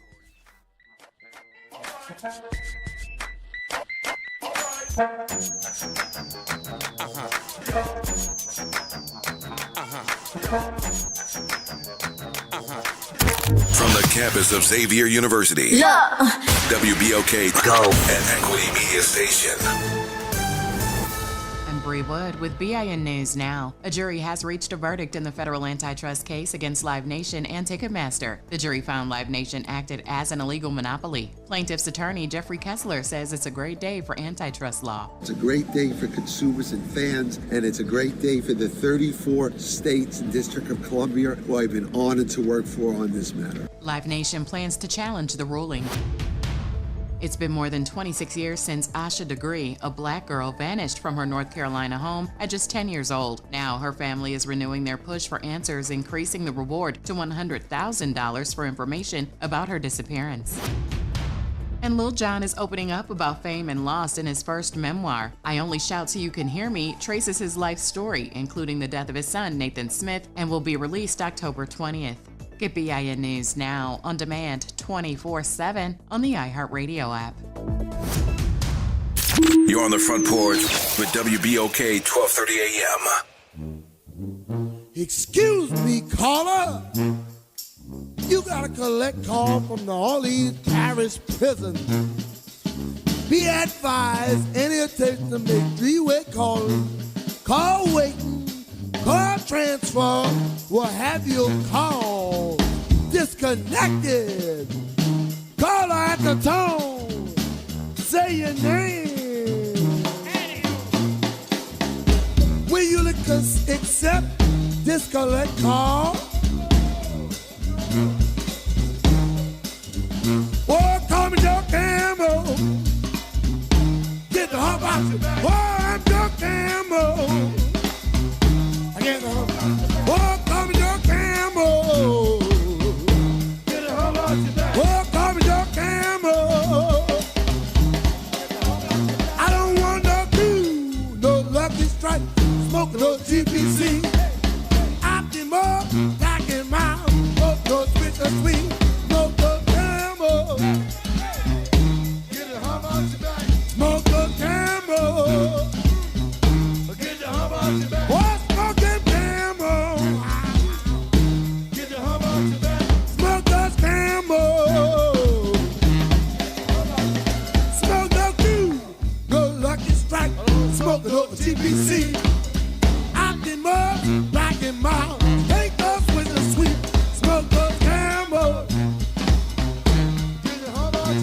Put your new bird on. Put your new bird on. Put your new bird on. Put your new bird on. Put your new bird on. Put your new bird on. Put your new bird on. Put your new bird on. Put your new bird on. Oh, yeah, oh, oh.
Get the hump out your back. Get the hump out your back. Get the hump out your back. Get the hump out your back. Get the hump out your back.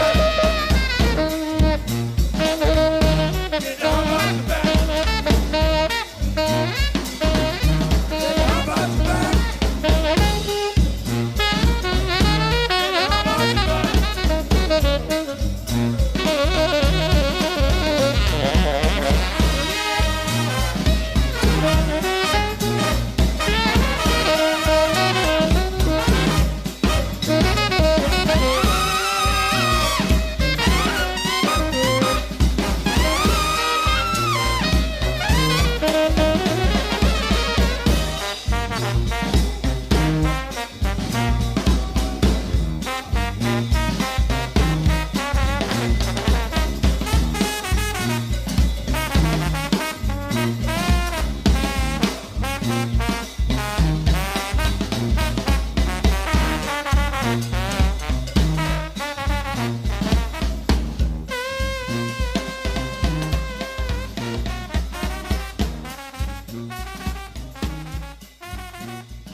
Welcome back to Front Porch on WBOK.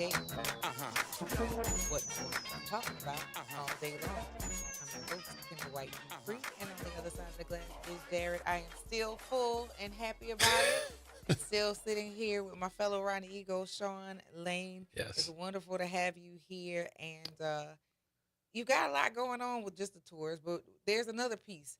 That another project that you've been working with and working on, and what is the name of that? So it's called Built to Win programs, and that could be at builttowin.net. And simply, that is a program designed to help our students understand how to be successful, and how to identify their race, how to run their race, and how to win their race. Okay, so that's a whole lot of focusing, and for somebody who both has ADHD and is neurodivergent, very late diagnosed. I actually got diagnosed while I was in graduate school here at Xavier, because as a young person, multitasking is a normal thing. Doing multiple things at one time is something that's usual for me. So now that we have the identifications of things and how our brains work and just identifying lack of compliance, you know, we we now have language to talk about it. That's right. So how does this help with all of the students and all of the things that are that's amazing you raise that point, because there are certain schools that specialize in learning styles. And that reminds me of Elon University right in North Carolina. A lot of times we think that we're not getting a concept. Well, you're not understanding because of your learning style. And so once you identify with that, now you're ready to circle back and do dominating things if you want to do a PhD or anything like that, because you know your learning style. Right. And so I'm going to be honest with you. When we had this last alumni weekend, I usually don't participate. I pay my money and I go. And this year I said, we're doing a tribute for Miss Downs. So I was like, yeah, definitely going to do that. And then I was in so many clubs. I said, you know what? I'm going to go ahead and do cheer. Come on now. And I stopped in the middle of practice and just like scanned the room and looked at all the undiagnosed things that were in the room. And it's like not a slight or not to be critical, but within the school building, with what I know now, had I known it then, it was like, hey, we all need to go see psychiatrists and get on some medication or get some strategies, because the pacing back and forward, the repeating things, and the actual learning style, we are kinetic actually learners. That's right. Not just the tactile. We have to apply it. That's right. So I was like, oh my God. And what we've been able to do undiagnosed, how much farther would we have been able to go if we knew? So yeah. Part of that whole process is your self-awareness.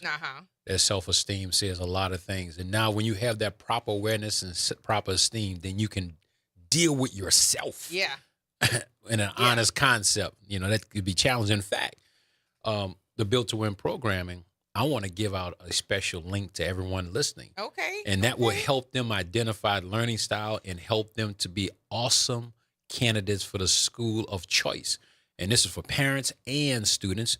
You can go to collegecampustours.net, and on our resource page, the first link you come to will be a course for New Orleans residents only. That course will be free today. Okay. I'm getting ready to copy and paste the link into the 3 different platforms. So those of you who would like to access it, I will myself, because I have 2 students who one is in college now and one is on her way. But if you look on Instagram, you look on YouTube, and on Facebook, those links to the resource will be there for you. And so go ahead and take a click, or to share it to somebody who's a New Orleans resident. Come on now. So that they can have access to the information. And how does this work again? What So do they listen, need to do? you go to collegecampustours.net to the resource page, and then you will see a course. Take the course. We usually charge for that, but of course, I'm home. It's my people. Yeah. And that course will help you guys to kind of select the right college, select the right major, and help you be more specific on your attentions. That's very, very crucial. And look, you can also follow us on different social media platforms. Facebook, of course, we're at College Campus Tours. And then on Instagram, we're at College Campus Tours. And TikTok, we're at TikTok College too. Campus Tours. Well, That's right. You got y'all to ticking and talking. How so about that? That is pretty cool. I'm gonna link those 2 pages into our chat. Follow so that us. Our listeners can find you all and have an access to the resources, and then also be able to connect with you and see what your tour schedule looks like. Yeah, please. We have a lot of offerings that are on the website. There are a couple of leaving from New Orleans I want you to take advantage of. This is not a bus ride. This is an empowerment tour. You're going to get everything you need to know to dominate your race. So please join us. All right. So we got all the socials. Is there an email that you would prefer? Yes, please. Hit us up at support@collegecampustours.net. support@collegecampustours.net. Well, fellow Ron Eagle, Sean Come on Lane, now. thank you for joining us here on Thank the you for Front having me. Porch. And you guys have access to the resources for your young people who are preparing to go, and so that they can have a plan. And of course, we look forward to seeing you when you're in town. Yes. And share with us some updates with the science and the counseling and the marriage of y'all. You listen to the Front Porch here on WBOK. What New Orleans is talking about all day long.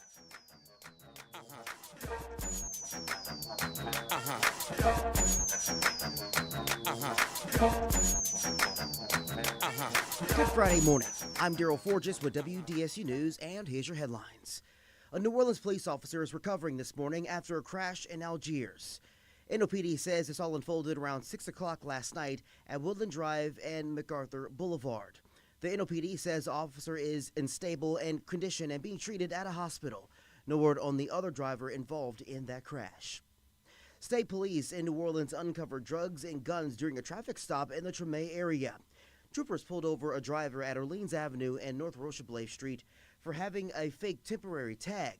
That's when they allegedly discovered marijuana, meth, oxycodone, several other drugs, and a gun. Troopers reportedly found another gun and more drugs at the driver's home. The driver was arrested and faces several charges. The city is slashing travel spending as it grapples with a cash crisis. Chief Administrative Officer Joe Geruso says the city cut travel spending by 90% for the first quarter of the year compared to last year. He says they save money by limiting travel by the mayor's office, with the exception of cases like mandatory training requirements. The city says it spent $7,800 this year compared to $88,000 in the same period last year. And Day 2 of French Quarter Fest gets underway today. It features 1,700 artists, 20 stages, dozens of food vendors, and so much more.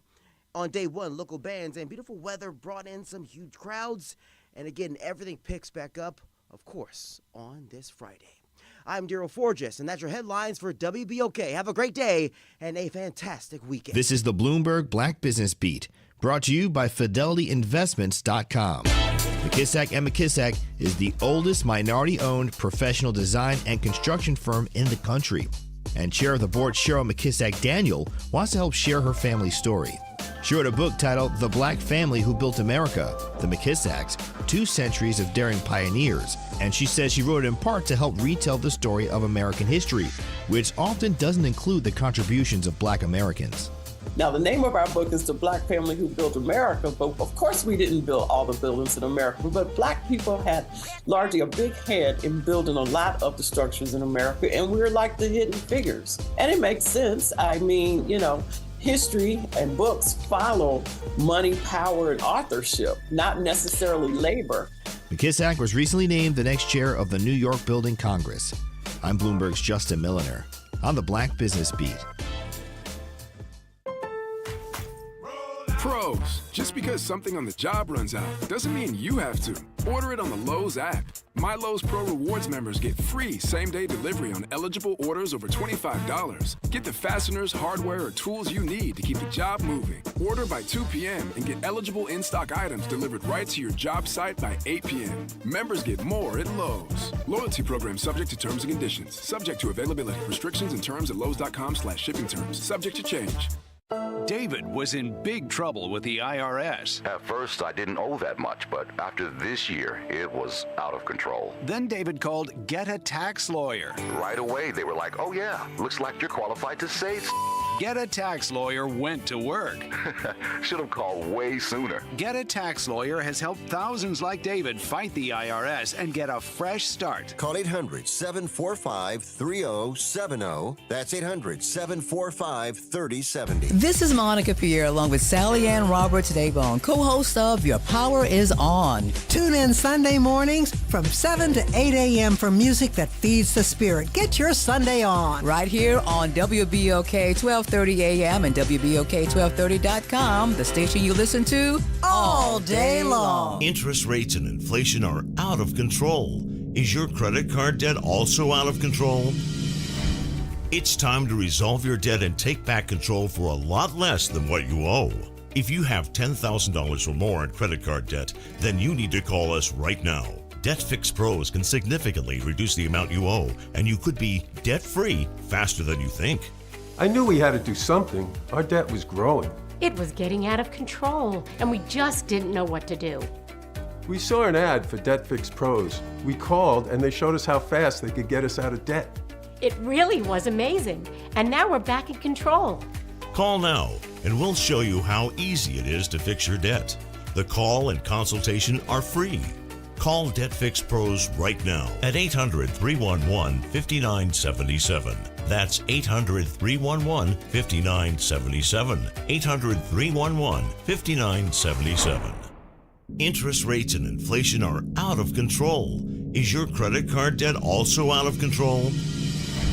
It's time to resolve your debt and take back control for a lot less than what you owe. If you have $10,000 or more in credit card debt, then you need to call us right now. Debt Fix Pros can significantly reduce the amount you owe, and you could be debt-free faster than you think. I knew we had to do something. Our debt was growing. It was getting out of control, and we just didn't know what to do.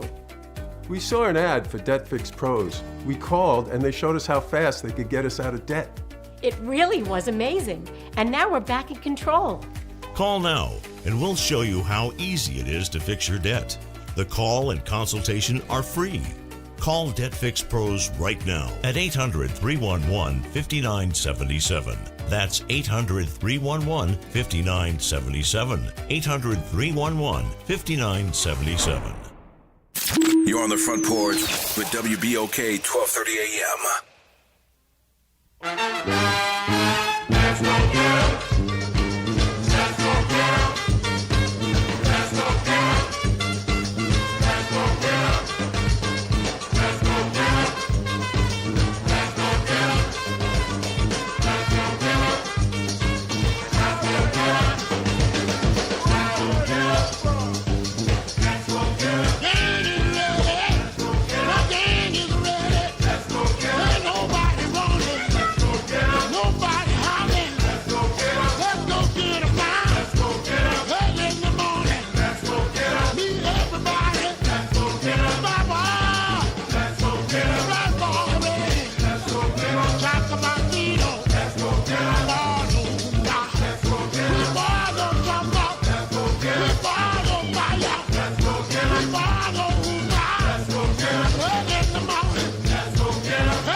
is ready. Let big chief go down. Somewhere uptown. The fire with the holler. The flag was jumping. Fire with the talking. Boy, is ready. The ball come who now. Let's go get 'em now. Somewhere uptown. Let's get 'em in the morning. Boy, is ready. Let's get 'em in the morning. Flag is ready. Let's go get 'em now. Let's go get 'em, y'all. They're jumping and shouting. They're hooping and hollering, y'all. Fire is ready. My flag is ready. Let's go get 'em now. Let's boy in the morning. The trouble was coming. The trouble was coming, y'all. From way uptown. Let's get torn around. I said, let's go get 'em now. I said, let's go get 'em, y'all. The ball is moved out. The ball is ready. The ball is moving.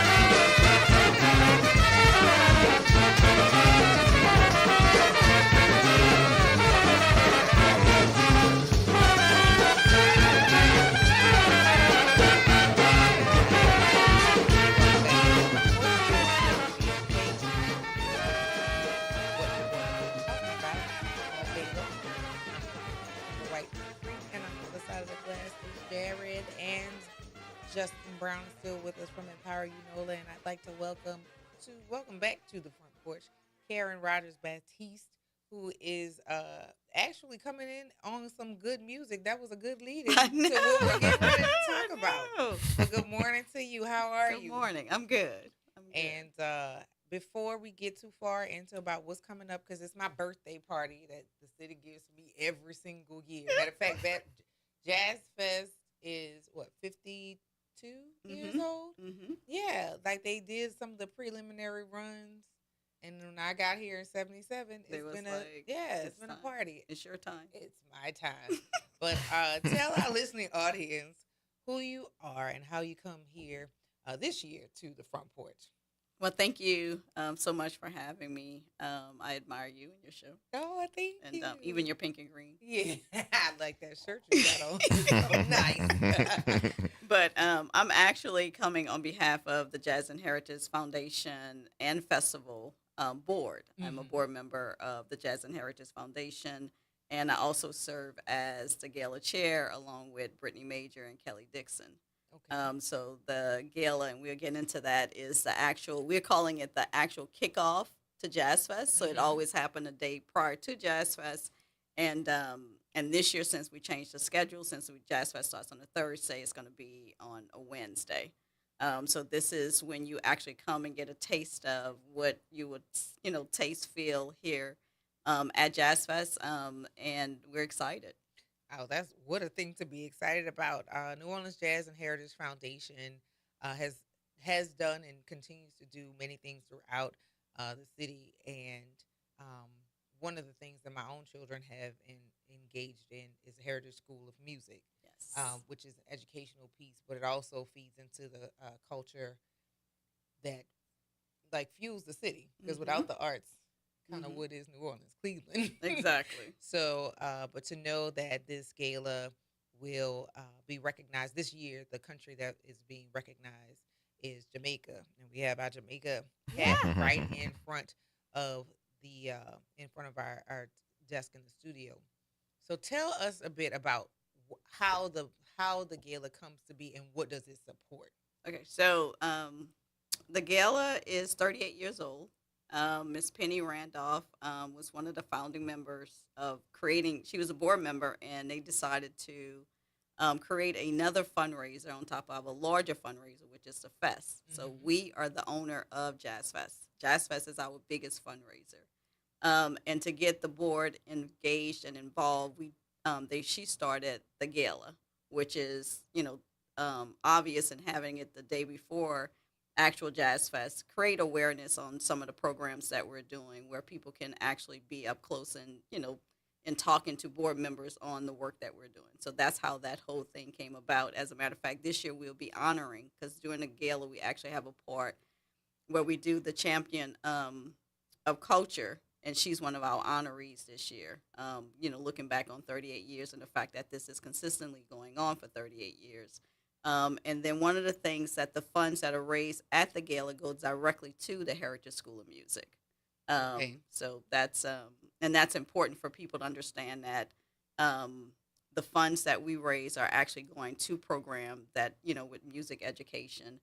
And of course, we have our from the funds that we raise at Jazz Fest. The whole purpose of that is to make sure that we invest back into the community. So we do like $2 million in grants throughout the year. And that's important because there are several other festivals that happen. We just had the Rhythms. The what was it called? It wasn't called the Armstrong Park, but it was Heritage something in Rhythms Festival. I don't remember it. Oh, you're talking about Congo Square. Yes, Congo Square Rhythms Fest. That's one of the things. And then there are multiple festivals that happen within Armstrong Park throughout the year that a lot of people don't necessarily know about, but like kind of once you hear about them, you want to go, you want to attend. And so with this particular gala this year, from Kingston to Congo Square, one love, one music, one people. Yes. As we know that Jamaica has been hit with some real serious terrain changes with the weather that consistently hits them, and that those are people that fall under the African diaspora. And the highlight for this year Jazz Fest, this is the country that will be focused upon. How did you all come to selecting Jamaica as the area or the country that would be recognized this year? So it's God works in mysterious ways. The producers of the fest, FPI, they make the decision along with the board in what country they're going to focus in on. Last year was Mexico, and we knew everything that was happening with that. And then this year, they told us way in advance they'll probably start right after the festival, going to see exactly what country they want to focus on. And then just so happened this year was Jamaica. And then afterwards, you had that unbelievable, catastrophic event that took place. So we knew that this was perfect. And New Orleans and Jamaica, Caribbean, has so much in common. So the chairs, myself, Kelly, and Brittany, actually sat down as planners and say, hey, let's come up with, what the concept would look like. And that's when we said Kingston to Congo Square. So everything that you're going to see and feel, it's going to bring that into play. And one of the things that's unique about this year is that we actually commissioned the artist Richard Thomas, who actually did a piece. And we're going to actually give that as a, you're going to see it on the, the LED screens at the event. And he did a great job. And we are proud of that. So it'll be the first time we actually have a poster that's representing what the event is, the concept of the event. So wow, I'm excited about that, but I'm excited also about who some of the musical highlights will be. So this year the gala will include artists like with a fusion of Jamaican rhythm and New Orleans soul. The Wailers featuring Julian Marley. That's a lot just to start. Big Sam's Funky Nation. The Don Moose Jameson Heritage School of Music. All Stars featuring Deacon John. Come on. Yeah. The Foundation Signature Education Program will also present a series of musical selections showcasing the young emerging talent of New Orleans. And Heritage School of Music, our kids went for, CJ stayed the longest, but I want to say he did at least 6 years with them, with focusing on New Orleans music, New Orleans reading of music, and also writing of music, because that also allowed him to go into other programs and had the shirt, and he's a successful college student from the Wow. foundation Wow. of that he got, at the Heritage School of Music, and the funds support their Saturday and weekly classes, and a lot of people don't even know that that it exists unless you have kids that are in those areas. But what other areas does the the Jazz and Heritage Foundation cover, or what other programs do they support? So we have great relationship with the Musician Village, but one of the things that we do is to make sure that we do these, and then you mentioned it earlier, like free concerts, like the Barbecue and Blues Festival, the event that we just took place in Congo Square, Congo Rhythms. And what that does is it allows us to actually have an event that's free for the public, because everybody can't, say, I don't have the funds to go out to Jazz Fest. So you counter that with having those type of programs. It also allows us to continue to invest in our musicians. So now you have, musicians have another gig that they can entertain, and then you have our food vendors. So this gives anybody that says, "Hey, I'm a good cook," Kia Robinson, who's over a lot of the programmings that we experience on the foundation side, does a terrific job of making sure that the outreach is open to everybody. So it's not there's nothing political about it, which is so important considering sometimes the vibes in our city. And one of the things that we actually did last year with the Heritage School of Music, we did an exchange program with France. Okay. So some of the students actually got the opportunity to go out there with Derek and Kia. And then this year, the students came here. So we had that exchange program was amazing. And just giving the kids, because they actually played in certain parts. And I think they were gone for maybe a week. So it was... I wish Kia was here to give you more, and we're going to have her come in. Yes, we're going to have her come in and tell us more about it, because that really is exposing our kids here in the city to what we do in the rich culture, but also knowing like where it expands to. With the musicians that we have that come in from Asia, musicians that we have coming here from Brazil, like everybody finds a way to make themselves in this space, put themselves in the space. Haiti, the Haitian influence here is really, really important. But we are the uppermost part of the Caribbean, so why not Jamaica? Why not Mexico? Yeah. So with regard to the food, y'all ready? Say more. Yes. Say more. Please. Let's talk about it. About the food this year. Oh my goodness! So we are blessed to have, some of the best in New Orleans. Creole food. So we have Dookie Chase. We have Chapter 4. We have Loretta's. And then from the Jamaican influence, we have Aphrodisiac. Yes. So the way that the way it's set up is during the patron hour, everything is going to be focusing on Jamaica. So you have this Jamaican orchestra, like steel band, that's going to be playing. We'll have Aphrodisiac with the, food that's going to be passing. And then we actually have Eve Haydell, who has a Big Easy cocktails, and all of our cocktails are Jamaican influence. Wow. That's cool. That's super shout out dope. to Eve, because I know she crafts a lovely cocktail. She really, really does. So she is a pro at what she does. And all the people that you've named thus far, we know their food. But Aphrodisiac, have you been before? Mm-mm. Oh. I see I'm missing it right now. Yeah, so my favorite on the menu is this jerk chicken salad. And when I say I want that every time, but you have what is it? The oxtails. Yeah, yeah. Of course, the jerk chicken. And whatever their fish is of the their gumbo is On delicious. it. You want that. Okay. Listen, I'm gonna come. Where they gonna send me soon? Yes, They you gonna- want that for sure. But the list of vendors that you've listed so far, and this is just for the gala. This is just for the gala. Oh man, Just that's for the gala. really, really. Yeah, now I want to go. Right. We want you to come. So with the guests, so let's say they don't like to do the festival in and of itself, their donation and their ticket to the gala gets them what? What does that also support, and what does that earn them? So yeah, there's a great benefit that comes depending on your sponsorship level.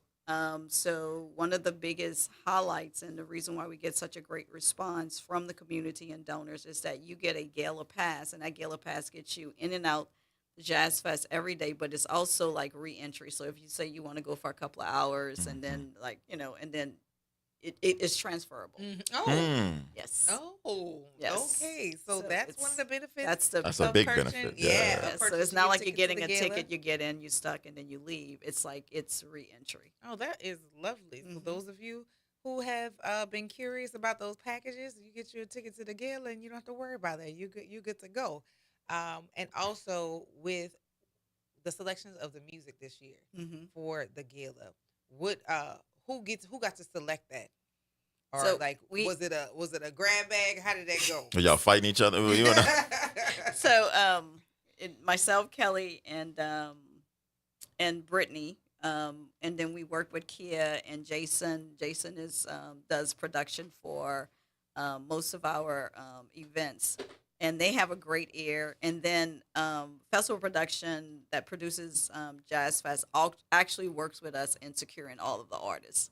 So, from a national perspective, it's easier for them to go through the process of saying, hey, this is what we want. And then this year was so unique is the Wailers or Julian Marley are not playing at Jazz Fest. So sometimes it's easy to say, oh, so-and-so is on the bill. We can see if they, what date they're performing, and then we can just connect. Last year we had the Ohio players. So we try and get artists that not necessarily that's going to be at the fest, so it doesn't seem like, oh, well, I'm going to see that or hear that already. But, being able to secure the Wailers, Julian Marley, of course, Stephen Marley is welcome to just, because he'll be in town that first weekend. For sure. And I think that is a big draw, and it shows the intentions that we're making in making sure that this is an event that is well curated for everybody from the time you walk in until the time you leave, because we have at the end, we have TBC brass band that's going to lead out with Mardi Gras Indians, and we doing, from Taj to, just a whole group. Taj. Oh, yeah. Just bringing everybody out, and just thanking them for coming. I love that. Yes. Now, will there be a silent auction? Yes, All there right. is a major silent auction. You can go on the New Orleans Jazz and Heritage Foundation website, click on, donate, and then it's going to take you to the auction. We have the cabana that normally, you can get a cabana out there, but we have a cabana being auctioned off. We have the Big Easy cruise that's being auctioned off. We have, art pieces from Terrence Osborne. So we normally have, and these are majority all donated. Wow. Windsor Court, 2 nights at the Windsor Court. Oh yeah. So it shows the love that this city and community and business have and artists have for this organization. And all of those proceeds, again, will go towards the Heritage School of Music. Yes. So for those of you who are interested, y'all have heard Graylin talk about the fact that he'll bid on things and end up winning things in silent auction for way less than he expected to pay for it. So this all goes to contributing directly to the Heritage School of Music that provides music education. And when I say music education, they're not going in to learn just the fingering or how to beat. They learn how to read music. They learn the discipline of caring for their instruments, which as a parent who has purchased many instruments, they want them to know how to respect the instruments, and it also builds their self confidence. Yep, there's a huge self confidence builder. Yeah, no, that's amazing. I'm coming. They're saying like, yeah, no. Yeah. So now, again, where can they find the tickets to the gala?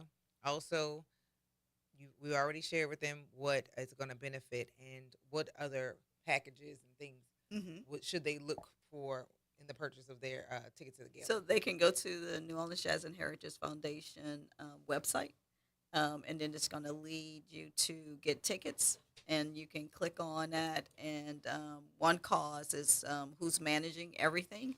And it'll show you all the different levels of packets. If you don't want to do the one with the gala pass, we have different levels, whereas it's just, just to attend the gala only, to attend the gala and the patron party, and then it goes from as low as, $500 to as high as if you want to be a sponsor at $100,000. So it's covering any and all areas, whoever the person is, the target audience, what type of experience they want to have.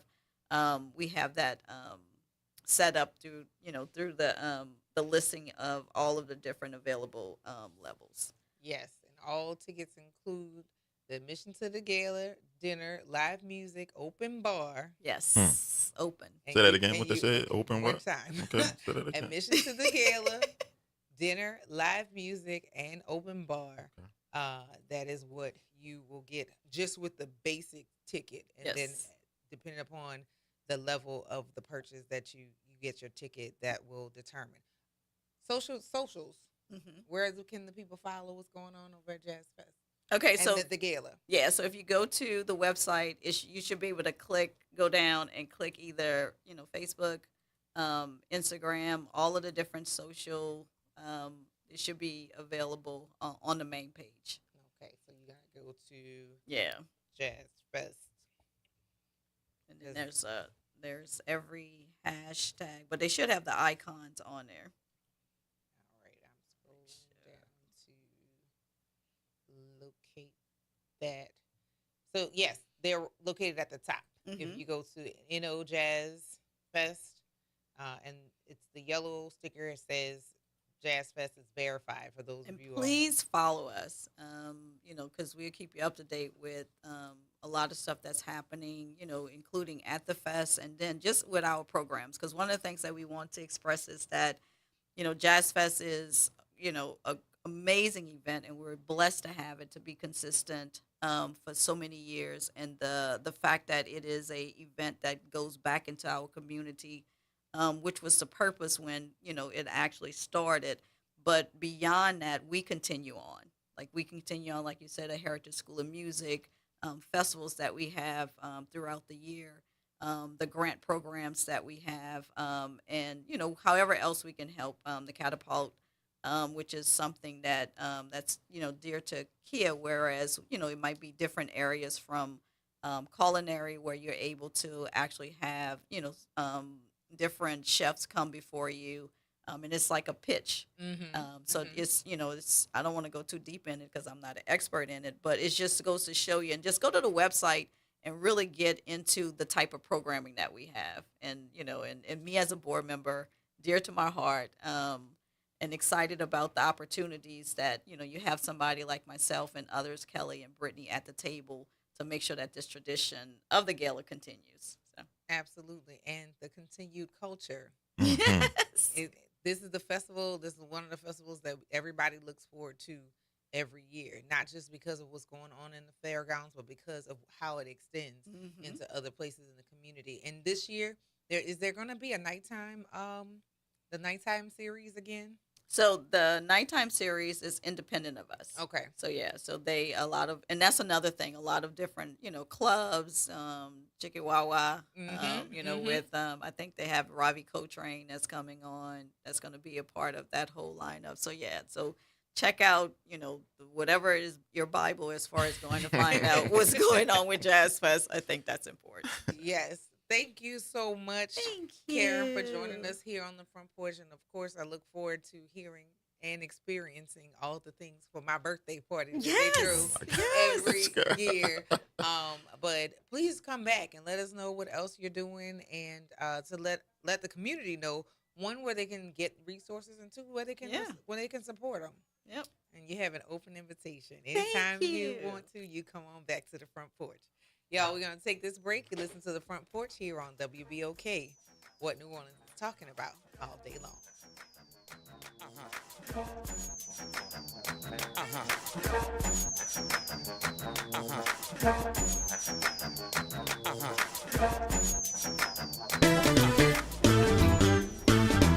Hi, I'm Leo Jackson, host of Sunday Gospel here every Sunday morning, 5 a.m. to 7 p.m. and 12 o'clock till 2 p.m. You don't want to miss this move of God. It happens only on WBOK. You listen to all day long.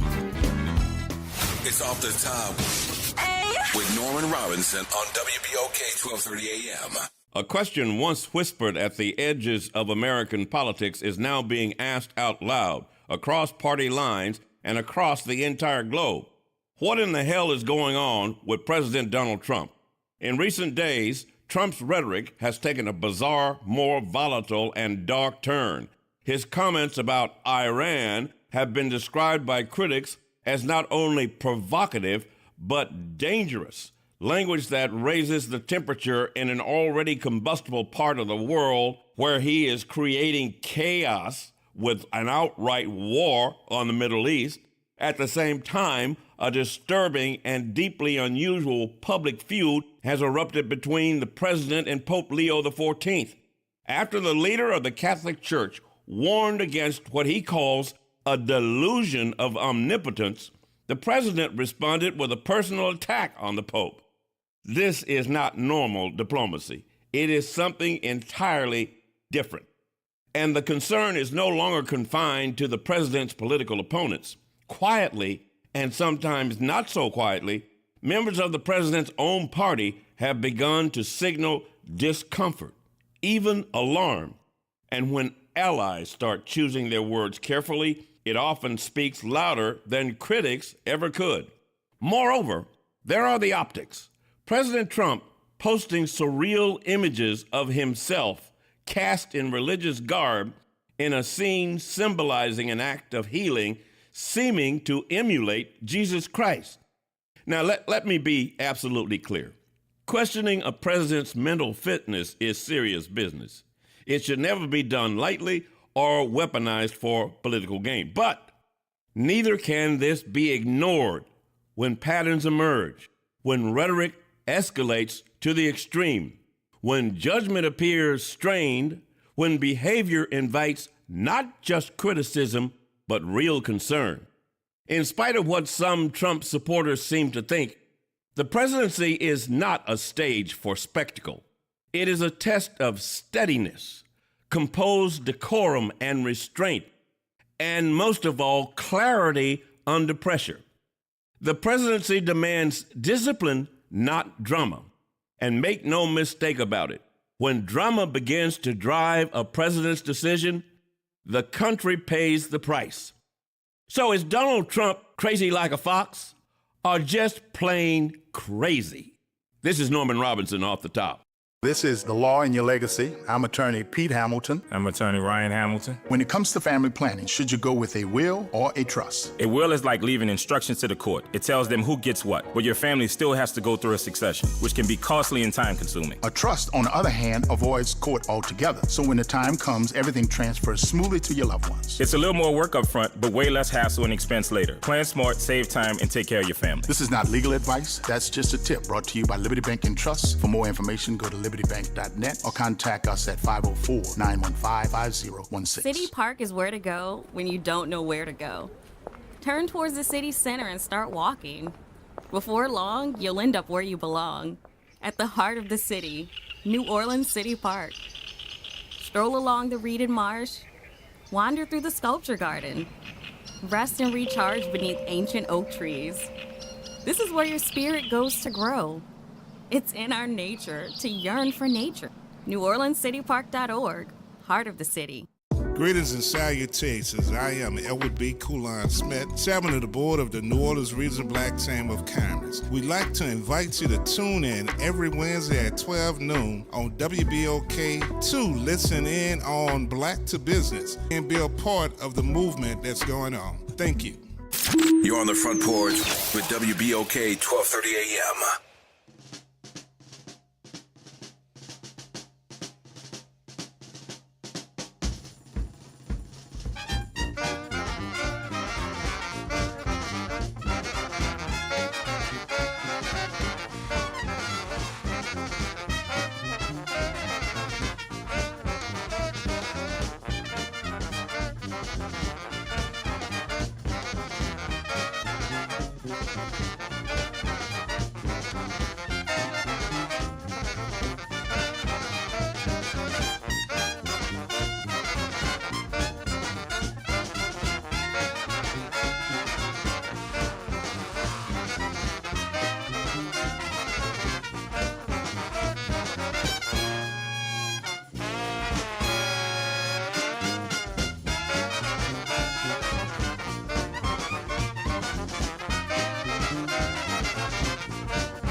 Side of the glass is Jared, and still with me here is Justin Brown from Empire. You know, la. I'm still here, y'all. I'm still here, y'all.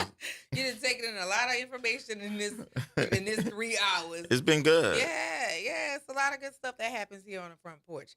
And to let you guys know, Jazz Fest 2026 is almost here. Don't miss T-Pain, Earth, Wind, and Fire, Ray, Nas, John Baptiste, Trombone Shorty, and Orleans Avenue. The Isley Brothers, Herbie Hancock, Ziggy Marley, Sean Paul, Diane Reeves, and much more at the New Orleans Jazz and Heritage Festival presented by Shell, April 23rd through May 3rd. Tickets and info at nojazzfest.com. Miller Lite is the official sponsor of Jazz Fest. Now, we have some tickets that are up for grabs. This is to the Jazz Fest. The number here is 504-582-9422. And I have tickets for Friday. That is Friday, April 23rd. Who's interested in a pair of tickets? Be the number 5 caller here at 504-582-9422. I told y'all had to keep listening. Come get them tickets. Because they were it's free. Were coming. It is. They are indeed free. A free phone call. Yes. Of course, if you tickets. One in the last 30 days, you have to wait. But if you have not gotten a pair of Jazz Fest tickets and you want to get these, be the number 5 caller. You said tickets? Tickets. A pair of tickets. Oh. A pair of tickets. And we all know we're looking for the number 5 caller of 504-582-9422. I wonder who's going to call in and get these tickets. Somebody about to win. Listen, those tickets are high. I know. That's what I'm talking about.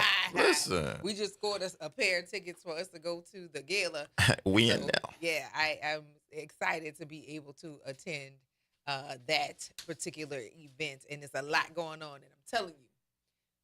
And I ain't never been to, when I tell you the Jamaican restaurant who is. Oh, yeah. When I tell you good. I mean, good old good. I usually go to, where I usually go?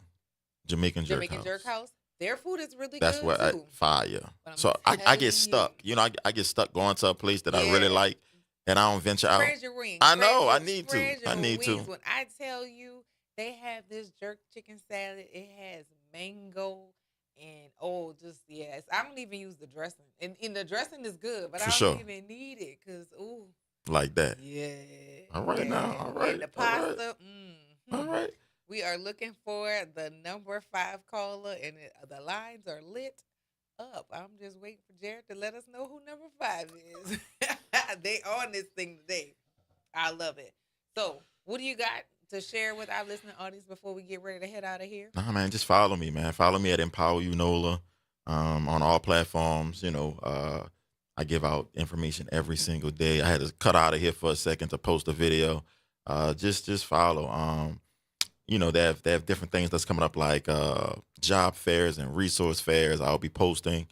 Just show up, man. You know, they have people that's, you know, in need of different things, and we're gonna, you know, help them as much as possible by posting the different things that's going on. And in addition to that, last year, I know a lot of people took advantage of the youth jobs that you had that Yes. were posting. I'm looking for that so I can reshare that Okay. and let people know. But also grown people who are looking for jobs, they can find that on your platform Absolutely. as well. Absolutely. Use the resources that are available. You know, a lot of people say that we don't have resources, but we do. You know, go to Job One. You know, they have a lot of resources for jobs and relationships. And, you know, just you know, ask a friend. Yeah, pass on Pass the it along. thing. For Share sure. it. Share the good stuff. Yes. Not just the bad things, you know. But yeah. And hey, listen, everybody needs to get out and vote. It's voting time. May 16th. And so I'm glad you're saying that because that means you're going to come back and talk For to sure. us about how voting or non-voting impacts us. So, yes. So I think we have a 5th caller. Who do we have on the line? You let me know who it is. And we're going to announce who the winners of the tickets in just a few before we get out of here. All right. Yeah. Let's see who is on the line. Good morning, Leslie. Good morning. Good morning. Oh, you are our 5th caller. Yay! And you I have love got that yourself a pair of tickets to Jazz Fest on this Friday, which is the 24th. 24th. Yes, you'll be out there doing my anniversary. Congratulations. Congratulations to you on your win. Don't hang up because Jared is going to have to get some information from you so that we can send you your information for your tickets. But congratulations on this Free Your Mind Friday. You got a pair of tickets to Jazz That's Fest. what I'm talking about. Thank you. You're welcome. Absolutely. Hold on. Don't hang up. Well, y'all, that's our time. Thank you all for giving us 3 hours of your life that you will never get back. And also staying along with us during this conversation. Thank you to my big little brother, Justin Brown of Empower You Nola. Thank you for showing up when I call you. And also, thank you for showing up for the community and sharing the information that is desperately needed. Y'all, remember, practice random acts of kindness and do something nice for somebody else just because a nice thing to do. Remember, I love you hard. I swear to God, and I swear to God, I love you hard. Be sure to be safe over this weekend and take care of yourselves again and each other. We're going to catch y'all on Monday for Moving Monday, right back here on WBOK. What New Orleans is talking about all day long. Bye.